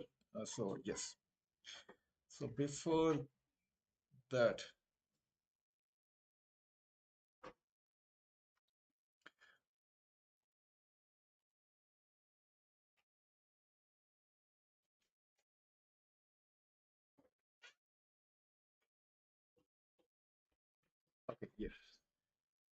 I'm just fixing it.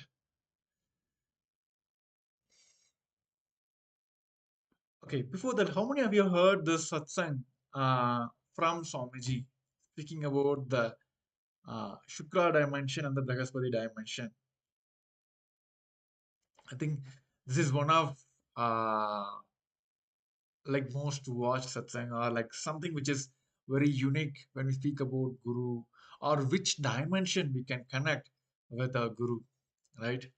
The Shukra dimension, it is something which everyone resonate, and this is what, like, we want it to be. This is how the relationship is to be. Like, it's like the compassion dimension of Paramashiva.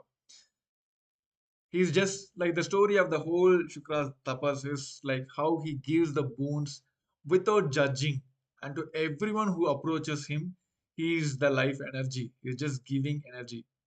He just came from the Paramashiva. He just whoever, like, he doesn't care, like he won't judge people while he's giving. Whoever approaches him and ask him, do tapas on him, ask him, okay, this is what we want. Without judging, he just go left, right, center. He gives this blue, like blessings.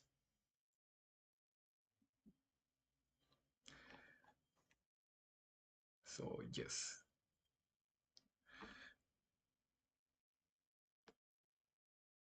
And if you're watching live, and this is the thing, I request all the participants, you can call your friends and families also to join, as we are also getting ready for preparing ourselves for darshan. This is something which at least gives the pre-context for the entire darshan preparation today. So I request all of you take a moment to quickly call your friends and families members whom you wish they should be part of this today's darshan. So yes, so let's get ready now.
In the Brahmavidya Sampradaya, Guru, who transmits the understanding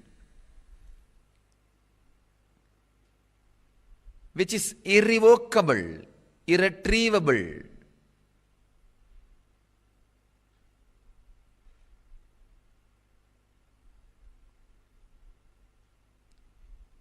plays a major role in the path of devotion.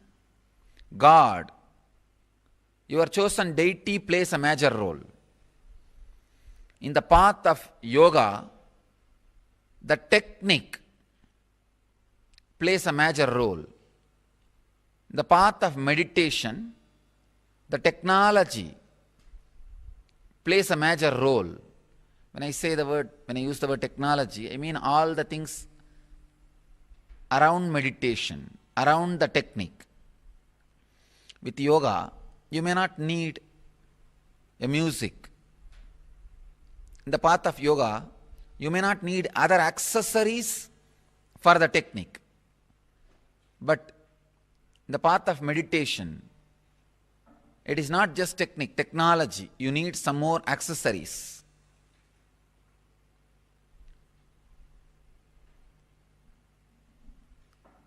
In each path, you need some things for the ultimate to happen in you. But in Brahmavidya Sampradaya, the one and only requirement you need is Guru. That's all. If you and Guru, both of them are lost in some forest where nothing else is available, that's enough for you to get enlightened.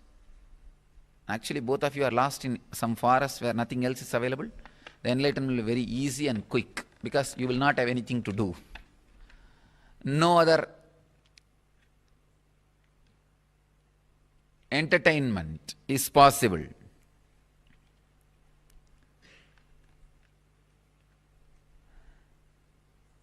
That is the reason always the Brahma Vidya Sampradaya, the Guru and disciples get lost in forests. Paramashiva does 5 action: creation, sustenance, rejuvenation, putting in delusion, and liberation. First 4, creation, he does by sitting in Brahmaloka. As a Brahma, he manifests and creates. Maintenance, he does by lying down in Paramapada as Parandama. Rejuvenation, he does as Maharudra in Kailasa, from Kailasa itself. Putting in delusion, he does through many of his forms like Bhikshadana, all those forms he took just to put people in delusion. Liberation. For liberation, he always comes down to planet Earth. He has to assume human form. The form he assumes for liberation is Guru. Keeping liberation as a predominant activity, the form he assumes is Guru.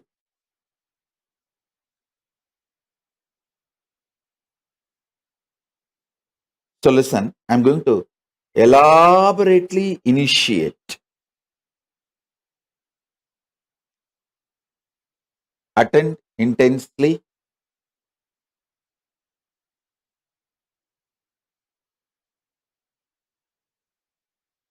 This is going to be most powerful initiation because I am basically Guru. I may do all other activities, like I'll do the administration of Mahakailasa. I'll do accounts. I know even cooking, even though I don't do, but I know cooking. Sometimes I used to do when I go to devotee's house, and when that devotee is really very devoted and I'm very comfortable with them, I'll go and sit in the kitchen and do some dosa, khichdi, puliyodare, all these kind of things, and simple food. And I'll be playing. You will see the early days photographs between 2000 to 2010. If you see, you will see a lot of photographs in the Nityananda, where I go to devotee's kitchen and sit there, and even in Biddi, I'll be making some dosa. I think maybe between 2000 to 2010, mostly you will see. I may know many things, I may do many things, but basically I am Guru. I am Guru. The deep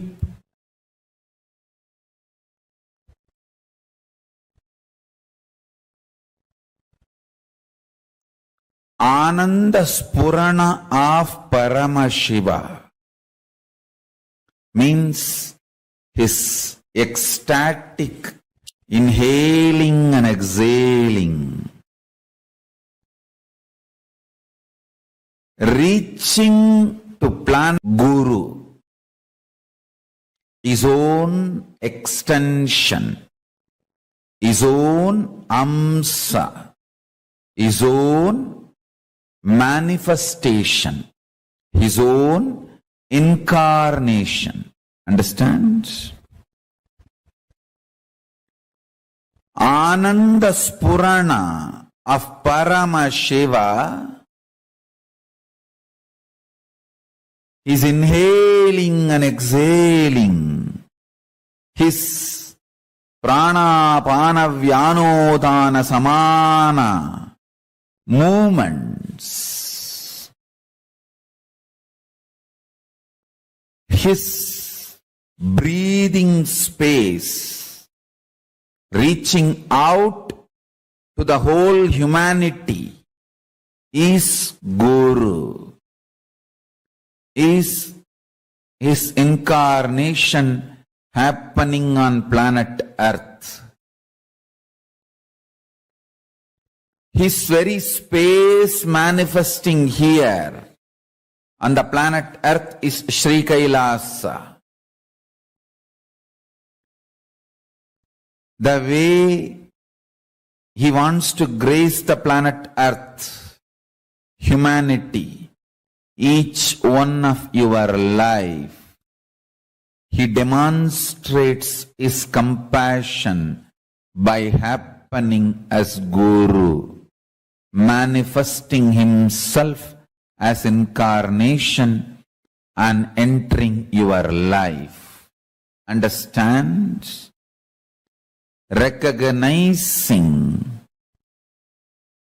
Paramashiva himself is entering in your life as Guru is the most blessed thing you can achieve, the greatest achievement on planet Earth. Understand? Any award, reward, anything, he himself manifesting, entering in your life as Guru is the most blessed, beautiful, greatest happening and greatest achievement for you in your life. Any other reward, award, achievement, wealth, position, power, career, social power or political power or economical power, resources, relationships, everything else is second priority. He himself entering in your life as Guru and you recognizing that he himself has happened as Guru. Understand?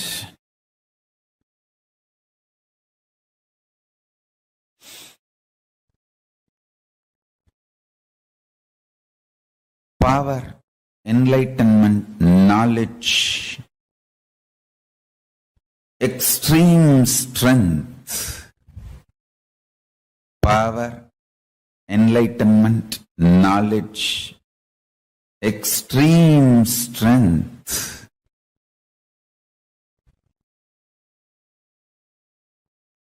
All these great happenings, all these ultimate happenings, all these beautiful happenings, knowledge, enlightenment, power, all these auspicious, great, beautiful things happening is the side effect of his breathing space manifesting in planet Earth. Understand? He himself breathing is Ananda Spurana.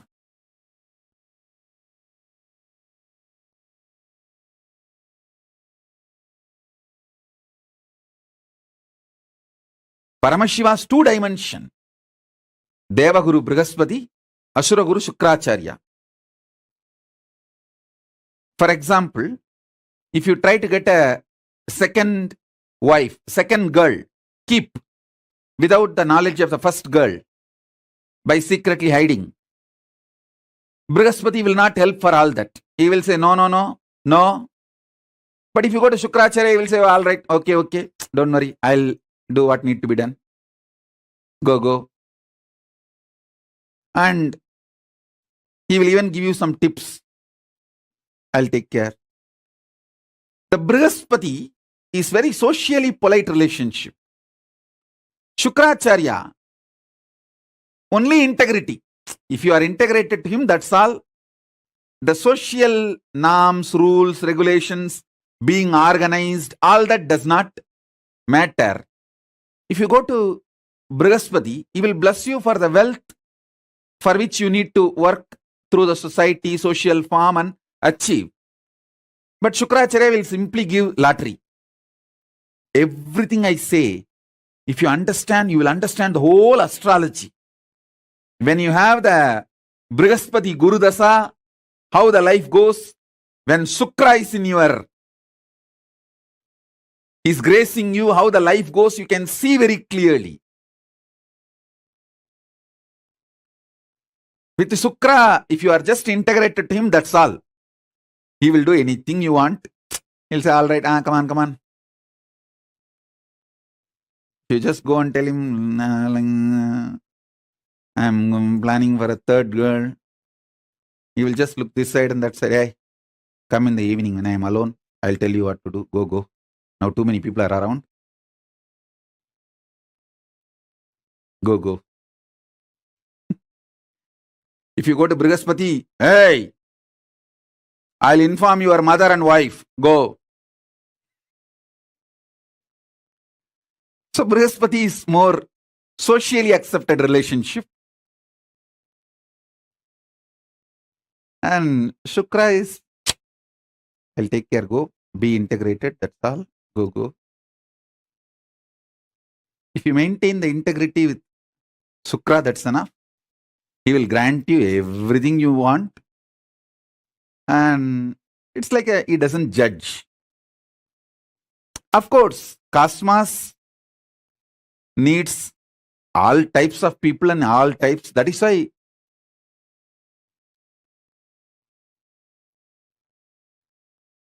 Paramashiva himself manifests as Brhaspati and Shukra both. Both are Paramashiva's own manifestation. It's not that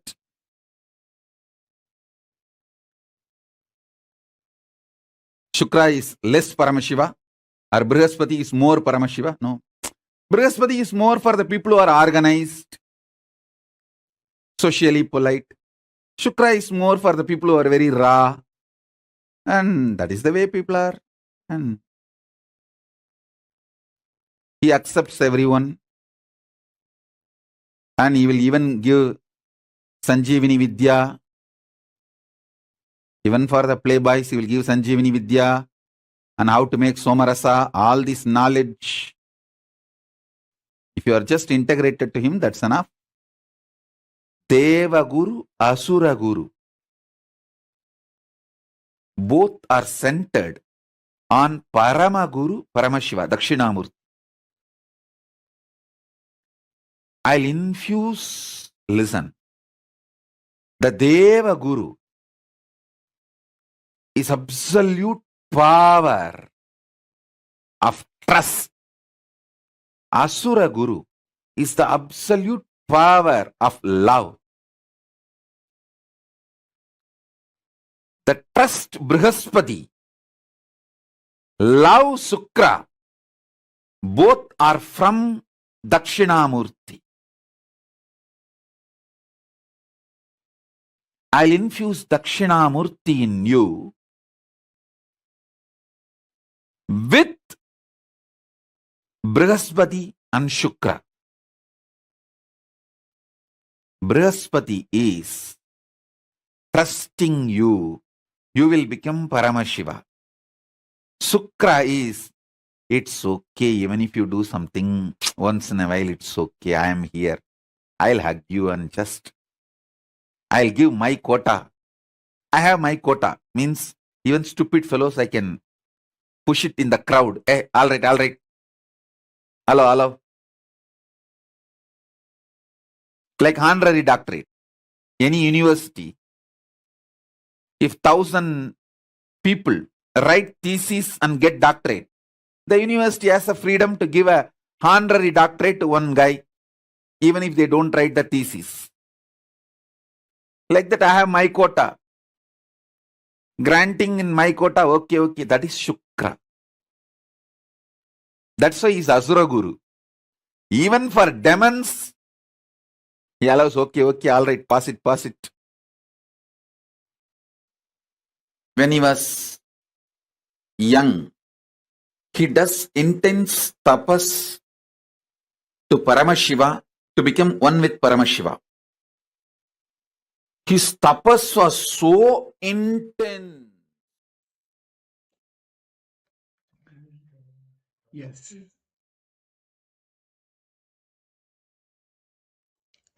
Yes.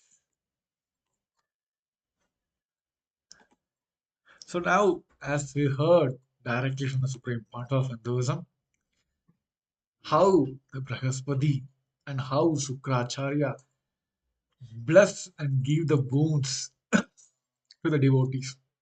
And Brhaspati is all about socially polite, all that. But Shukracharya is completely in opposite, other direction. We just integrated towards him.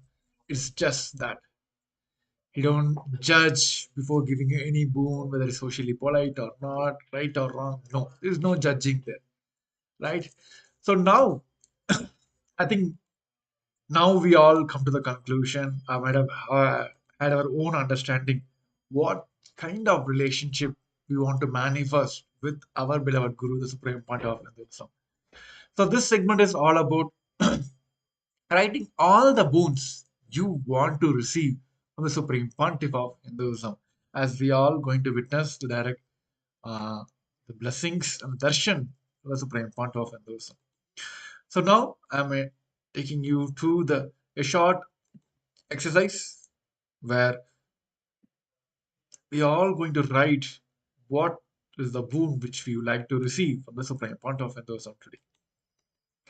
See, Paramashiva has two dimensions, which is the Deva Guru, Brhaspati, the Guru of the gods, and the Ashura Guru, the Guru of demons, the Shukracharya. So now, please take a few moments to list the boons and the prayers that you would like to want, request from the Parama Guru, Bhagavan Dakshinamurti, and the Deva Guru, Brhaspati, Asura Guru, Shukracharya during this darshan today. So let's take a moment. I think this is what we have all waited for, right? So pen down the moments, few moments, take a few moments now and list all the boons, the prayers that you want to request to the Parama Guru, Bhagavan Dakshinamurti himself, and the Deva Guru, Brhaspati, and Asura Guru, Shukracharya during this today's darshan. So yes, let's start now.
let's pen down all the boons, the prayers that you'd like to request the Paramaguru, Bhagavan Dakshinamurti, the Deva Guru, Brhaspati, and the Asura Guru, Shukracharya, during today's darshan.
Yes.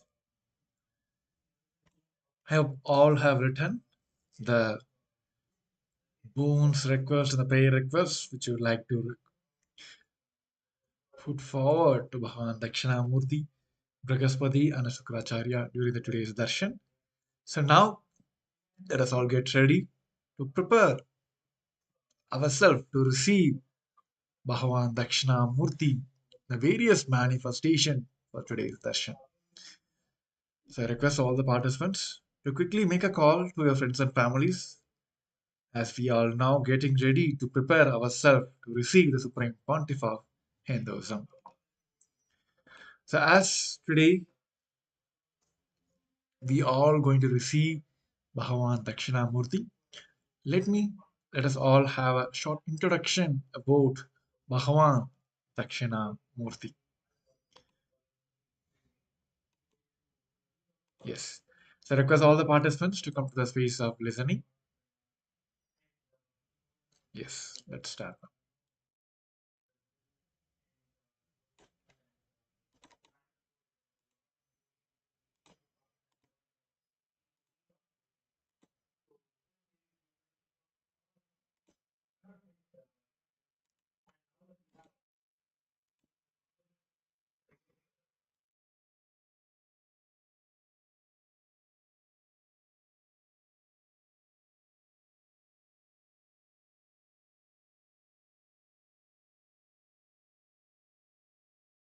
Oh,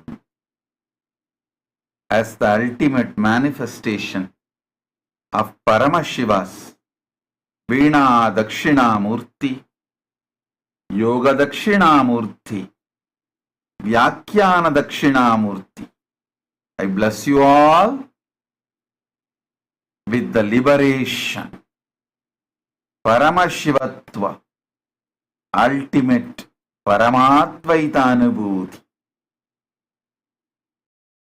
Listen intensely.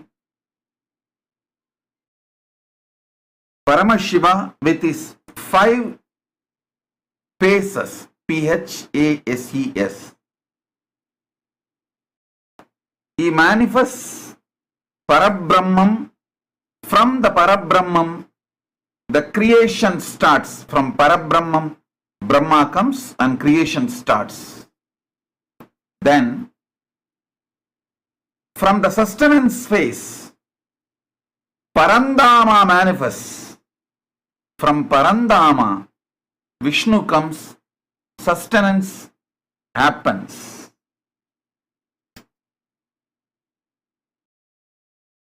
From Ahora phase, rejuvenation. Parameshwara is manifested. From Parameshwara, Rudras come and rejuvenation happens. From the Throbhava phase, Phase, Phase, Parameshwari is manifested. From Parameshwari, the whole Throbhava happens. Putting and pulling out of delusion happens. From the Ishana, Parama Guru Tattva manifests. From Parama Guru Tattva, Dakshinamurti comes out and liberation is done. Parabrahmam, Parandama, Parameshwara, Parameshwari, Paramaguru, all five put together is Paramashiva. Mahadeva withdraws Adi Shakti into himself. He sits as Sadashiva and Adi Shakti together. That is what is Dakshinamurti form. That is why in all Rajeshwari temples there will not be Shiva. In all Dakshinamurti temples there will not be Devi. Because in Dakshinamurti form he is both. In Rajeshwari form he is both.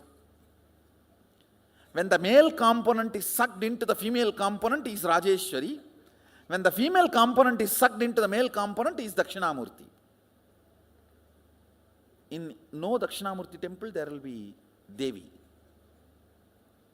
So he sits as Dakshinamurti. Understand? Mahadeva vibrated the cosmic knowledge, Vedas, as Dakshinamurti. Rishis radiated it and read it out from the cosmic knowledge. That is the way Upanishads were delivered to the planet Earth. Mahadeva just sat in the silence as Dakshinamurti under the banyan tree and radiated it as a vibration, vibrant silence, living silence, the alive silence. And Rishis just spelled out the cosmic records, the Akashic records in words and shared with the world. This is the way the Upanishads have happened. Hindu knowledge transmission is totally different from anything known to the world by the name education.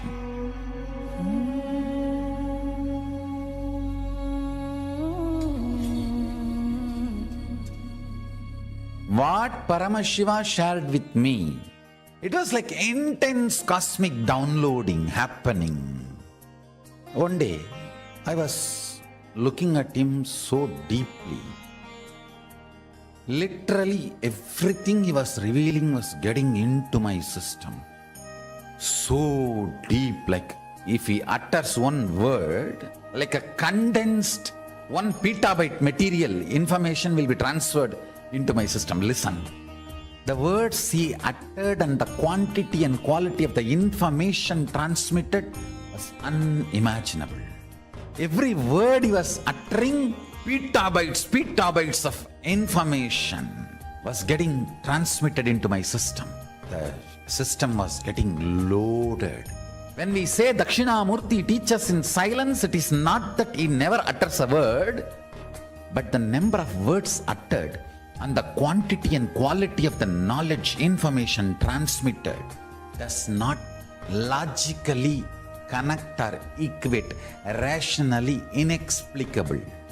This is unique knowledge transmission method of Sanatana Hindu Dharma. You cannot use the word education for this, no. See, Paramashiva manifested as Dakshinamurti to teach Veda and Agamas to Targavana rishis. It's not that it was a past. If you become silent to free yourself from the past, present, future, through unclutching, you can see he is teaching even now in that huge cosmic sound. Om, even recorded by NASA. That soundless sound, Anahata Dhvani. Om. If you can hear it through the deep unclutching, you can see Dakshinamurti teaching you now. Dakshinamurti teaching you now. Understand the truth. Dakshinamurti is from the face, from the Mahasadashiva's, Paramashiva's face of Agora, destruction, rejuvenation. From that face, Dakshinamurti comes out. Meaning, all the great truths are ferocious. It'll just purify you. It'll just burn all your non-chastity, cheating, silly patterns and conversations with your life. It looks very paradoxical. The embodiment of peace, Dakshinamurti, silence, comes out of the face of Paramashiva's Agora, which is supposed to be perceived intense violence, ferociousness. Teacher is the ultimate rejuvenator. Guru is the ultimate rejuvenator. He removes everything you know as you and he manifests everything is real you. The real you swallowing everything you know as you is chastity. Allow the chastity to Paramashiva manifest in you. Wake up when Dakshinamurti teaches. Don't wait for Kalabhairava to come and wake you up. And you need to know both came out of the same face, Agora. Maybe Paramashiva always tries to show Dakshinamurti of his Agora face. And if you don't listen, then only he has to allow Kalabhairava to manifest. Chastity will never create conflicts. It will bring tremendous fulfillment.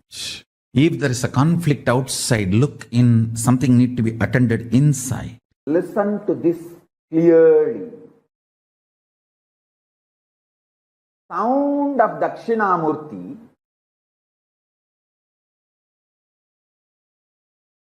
and silence of Dakshinamurti need to be understood in reality. See, the silence of Dakshinamurti is not the soundlessness. Any sound you can only hear in certain decibel. If it goes below that decibel, you can't hear. If it goes above that decibel, you can't hear. Dakshinamurti's silence is above decibel. The decibel which you can't hear, beyond your capability of hearing, that decibel sound is Dakshinamurti's silence. So Dakshinamurti's silence is not soundlessness. It is beyond the sound you can hear. Same way, listen carefully.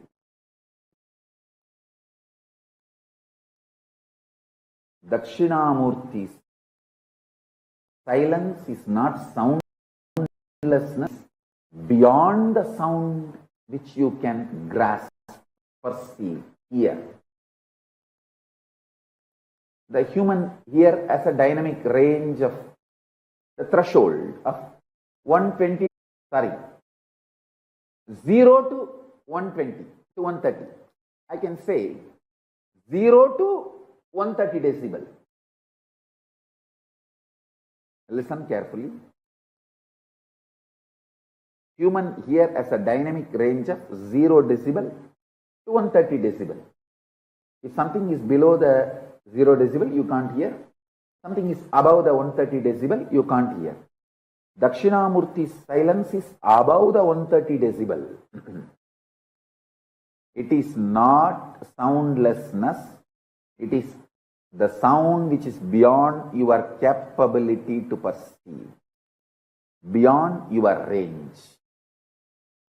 Same way, Dakshinamurti's visual silence. See, Dakshinamurti's verbal silence is the sound which is beyond your perception.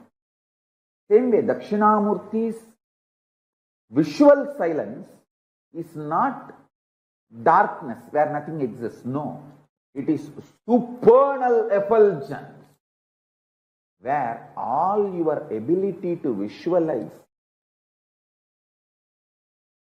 disappears into a supernal effulgence, like 7 colors of the rainbow disappear into the sun's bright shining.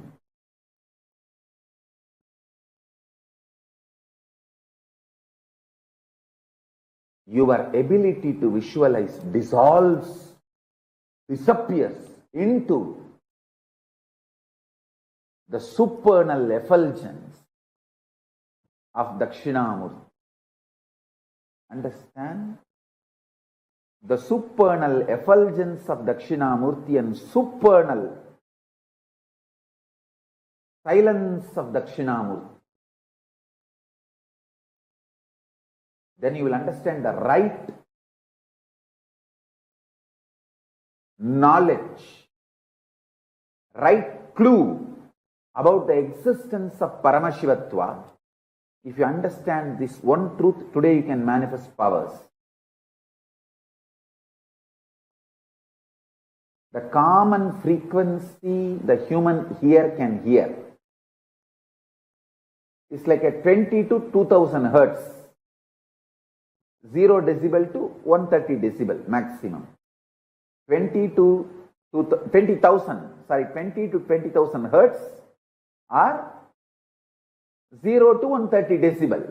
That's it. If it is below 20 hertz, you can't hear. If it is above 20,000 hertz, you can't hear. Dakshinamurti's silence is above 20,000 hertz.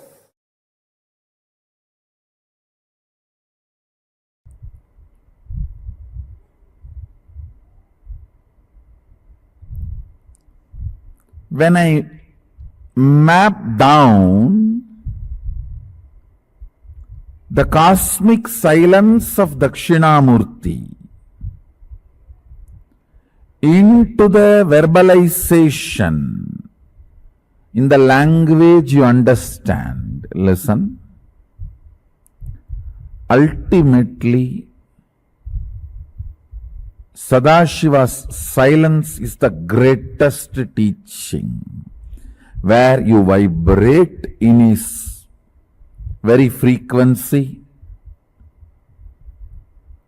in the oneness. Words are not even used to remind you about the oneness.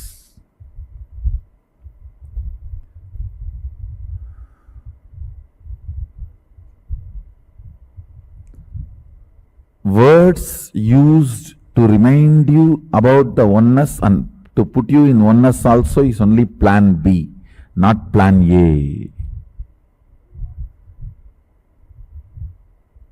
Understand?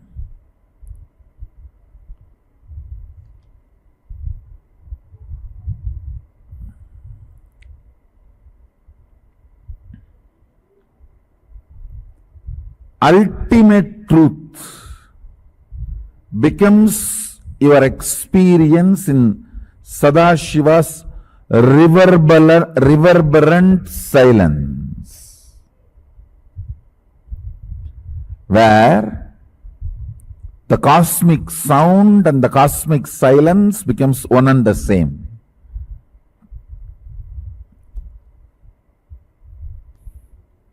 Mauna, understand the word mauna means mana vibrates with its source is mauna.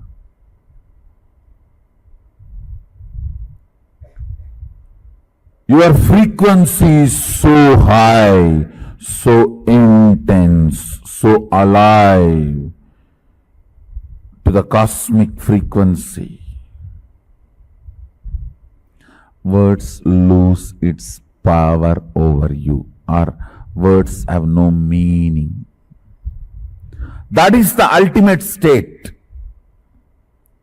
But till you raise to sit without attitude, understand, to experience Sadashiva's silence, you need the space of not having attitude. Understand? Let me explain. Not having attitude. Even while you are sitting, you always hold your victim identity or your authoritative identity. Your inner image should not be active. That is what is mauna. Mauna means your inner image should not be releasing thought currents from its cognitions.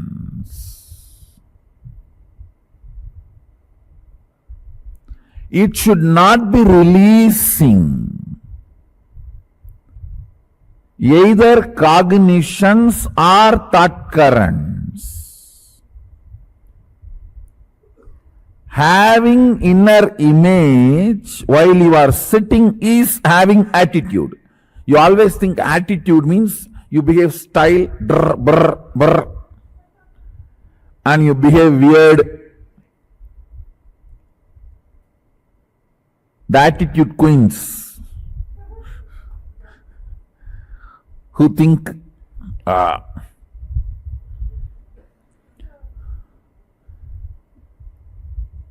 only if you behave cranky and weird,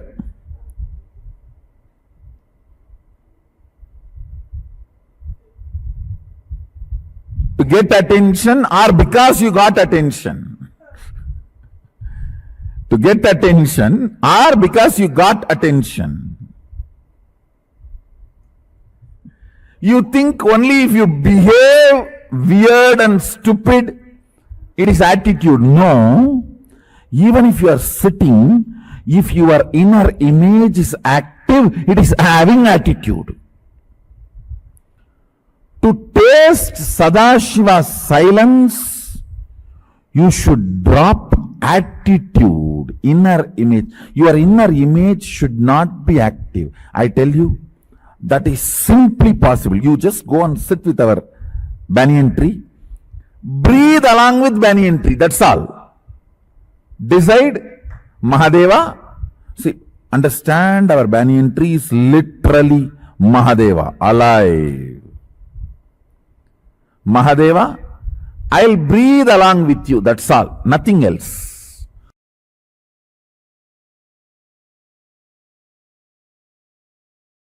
Nirvikalpa Samadhi. Paramashiva resides in Nirvikalpa Samadhi and radiates it in the form of Dakshinamurti.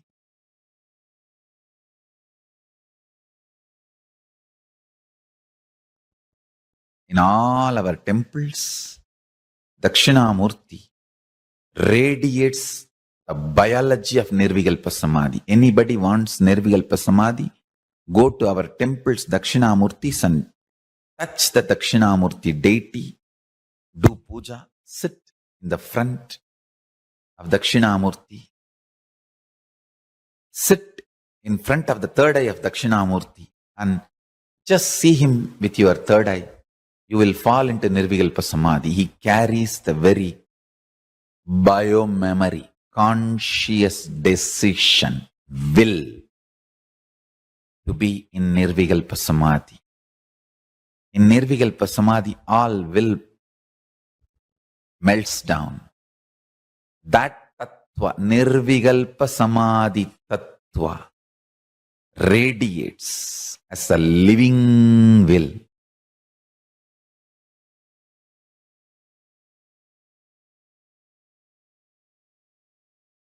Paramashiva's message directly from Kailasa. Listen.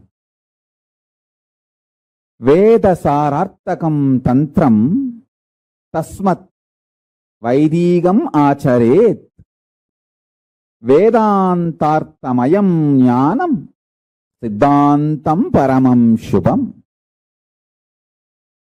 This is a verse from Kamikagama. This is Paramashiva's message directly from Kailasa to all of us. I'll repeat.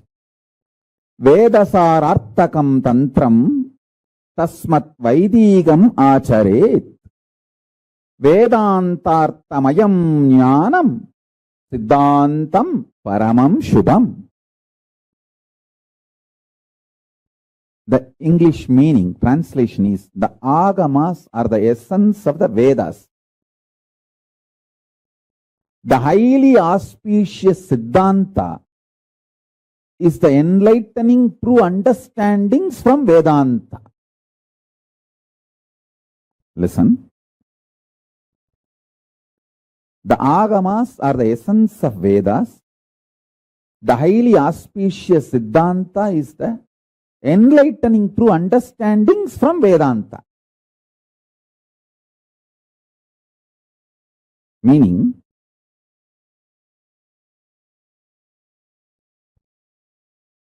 Vedasarartakam tantram tasmat vaidigam acharet. He gives very clear declaration. Paramashiva gives a clear declaration.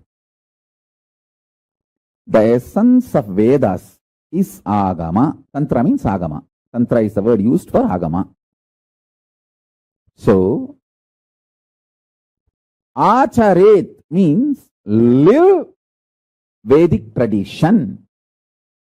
See, the methodology for living the Vedic tradition is Agama. So, when you live Agamas, you are living Vaidika.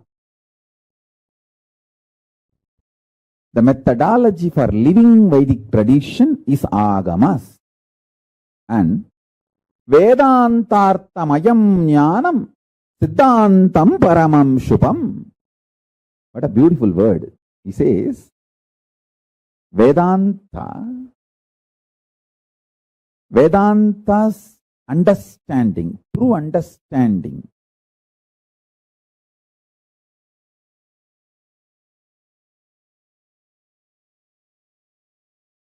all that collected is Siddhantam. Uses the beautiful word Siddhantam paramam subham. It is ultimate auspiciousness because it is the essence of Vedanta. I'll give the translation in Tamil also. Vedatin sarame agamam, Vedantatin unmayana சாரத்தை வழங்கும் ஞானம்தான் மிக உயர்ந்த சுபமான மங்களமான சித்தாந்தம். I think Paramashiva revealed this to me. This is the fundamental statement for the whole Kailasa, my philosophy and the Sangha. There is so much of noise from all unnecessary corners. One side,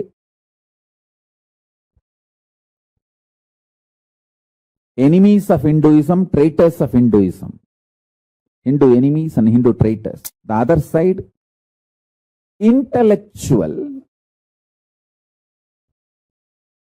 but not experienced, enlightened.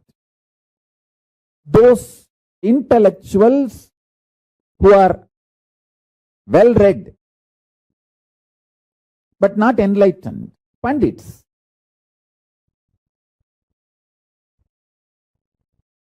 They speak only for their vested interests, not for the truth. Understand?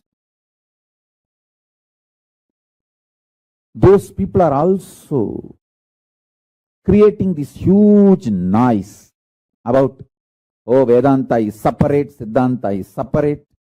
We should constantly keep the fight.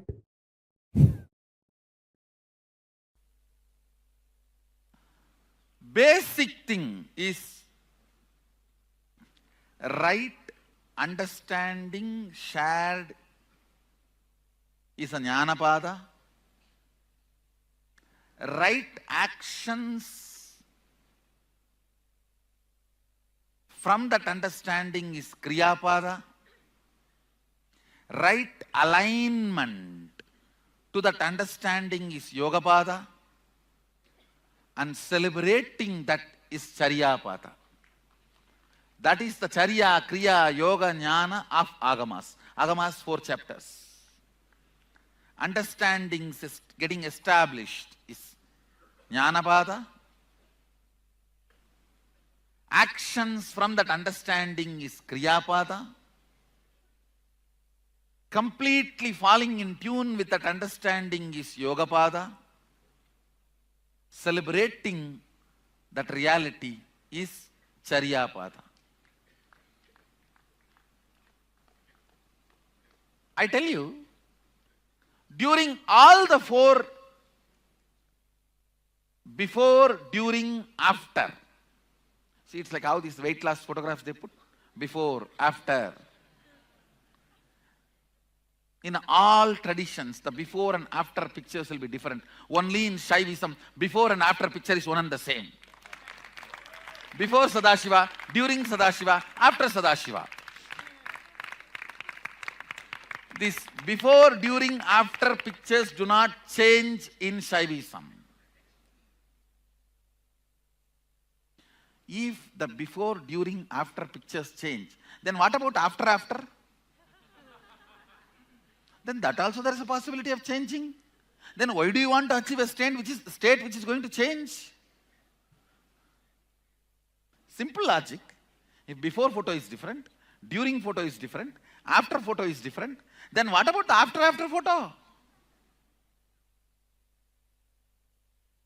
Who knows what is going to be? Then why do you want to achieve something which is going to be different or changing? Why do you want to waste your time on achieving something which is going to be changing? So understand, these intellectual understandings matter. Be very clear, what you take as your official stand is going to become your reality by my entanglement. My Shaktini Pada will make that into reality. The slide you decide to hold will be projected as a reality in the projector of your life. Listen intensely. When you decide to celebrate Paramashiva in your body,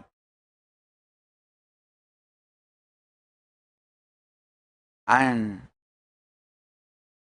through your Kundalini Shakti, that is called Nityananda Yoga. When you decide to connect with Paramashiva and make him manifest through you, that is called Puja. Anmartha Puja or Parartha Puja, all Kriya Pada and Kriyas. When you decide to celebrate the cosmic principles of Paramashiva and manifest him absolutely in your life, that is called Jnana Pada, Jnana. Understand? If you decide to celebrate Paramashiva in your lifestyle, it is Charya Pada. In your bioenergy, by connecting with him, that is Kriya Pada. If you decide to celebrate Paramashiva in your body And Kundalini Shakti through yoga, it's Yoga Pada. When you decide to celebrate the cosmic principles of Paramashiva and decide to manifest him in your life, that is called Jnana Pada. Understand? Charya Pada, Kriya Pada, Yoga Pada, Jnana Pada. All the four is nothing but celebrating Paramashiva. Celebrating Paramashiva. Understand? Nothing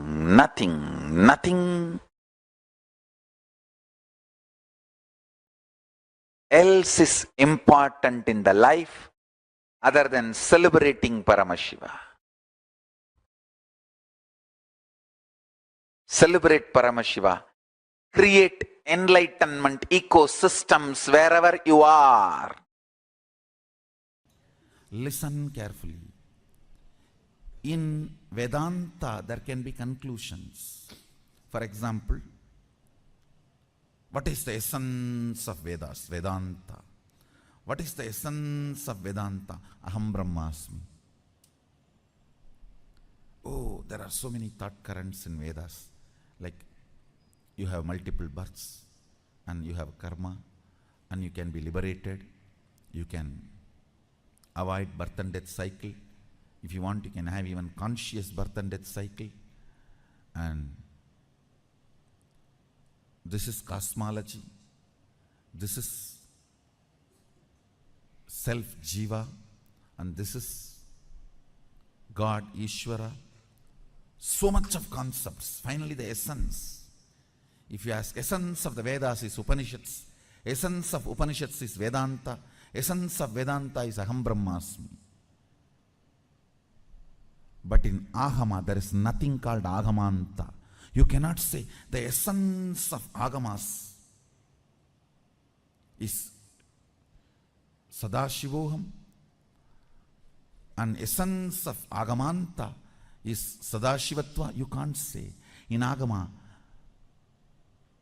you sitting in Nirvikalpa Samadhi in the space of Sadashivoham and having Shakti Nipada with me is as equally as important to morning brushing the teeth as per Sadashiva's instruction. The number of strokes you need to do in morning brushing the teeth is as important as the Shakti Nipada, Shakti Pada you have with me. So in Agama, there's nothing called Agamanta. Maybe we can say priorities, but not essence. Essence means all the qualities of all these actions should be in that.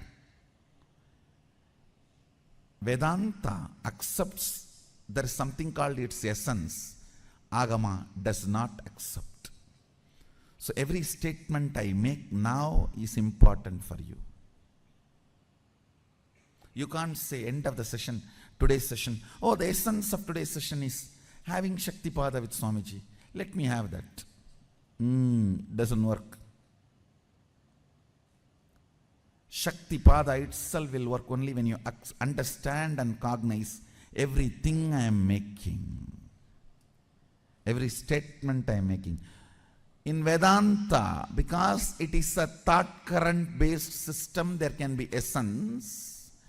In Agama, because it is life current based, there is no essence, because life itself is essence.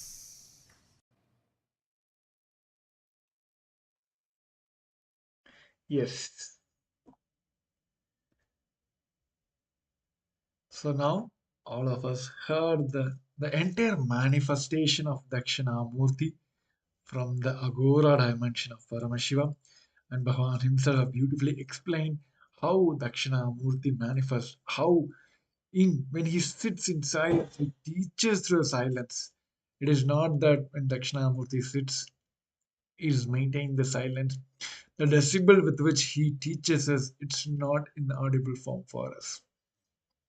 It is the intense manifestation of the Agora dimension of Dakshinamurti. As we heard directly from the Supreme Pontiff of Hinduism about the manifestation of Dakshinamurti, now let us all get ready to prepare ourselves for darshan, to receive Bhagavan Dakshinamurti.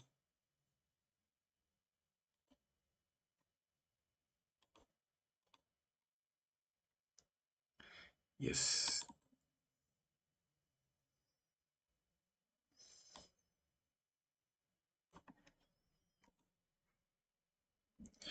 So now we'll be entering into the meditation process of moving from a sound to silence to receive Bhagavan Dakshinamurti.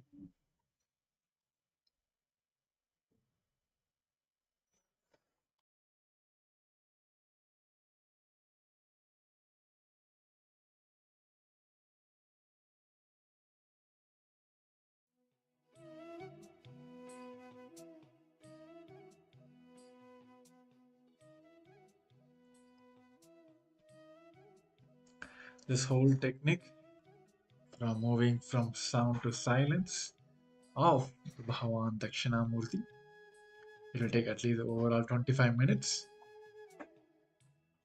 So all you need is a pen and paper to be with yourself for the entire meditation. We recommend that you silence your cell phones and just inform your friends and families and near and dear ones that you are participating in this meditation process. We will join back in a few minutes. We, the Acharyas, will guide you throughout this meditation process. And this entire process requires you to be honest with yourself. So please take a few minutes, few seconds to quickly settle down.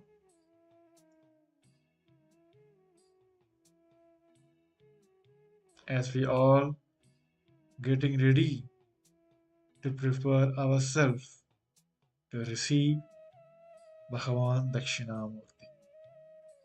Yes. Let me start the process with the today's Shudra from Shiva Shudra Vijnana Bhairava Tantra.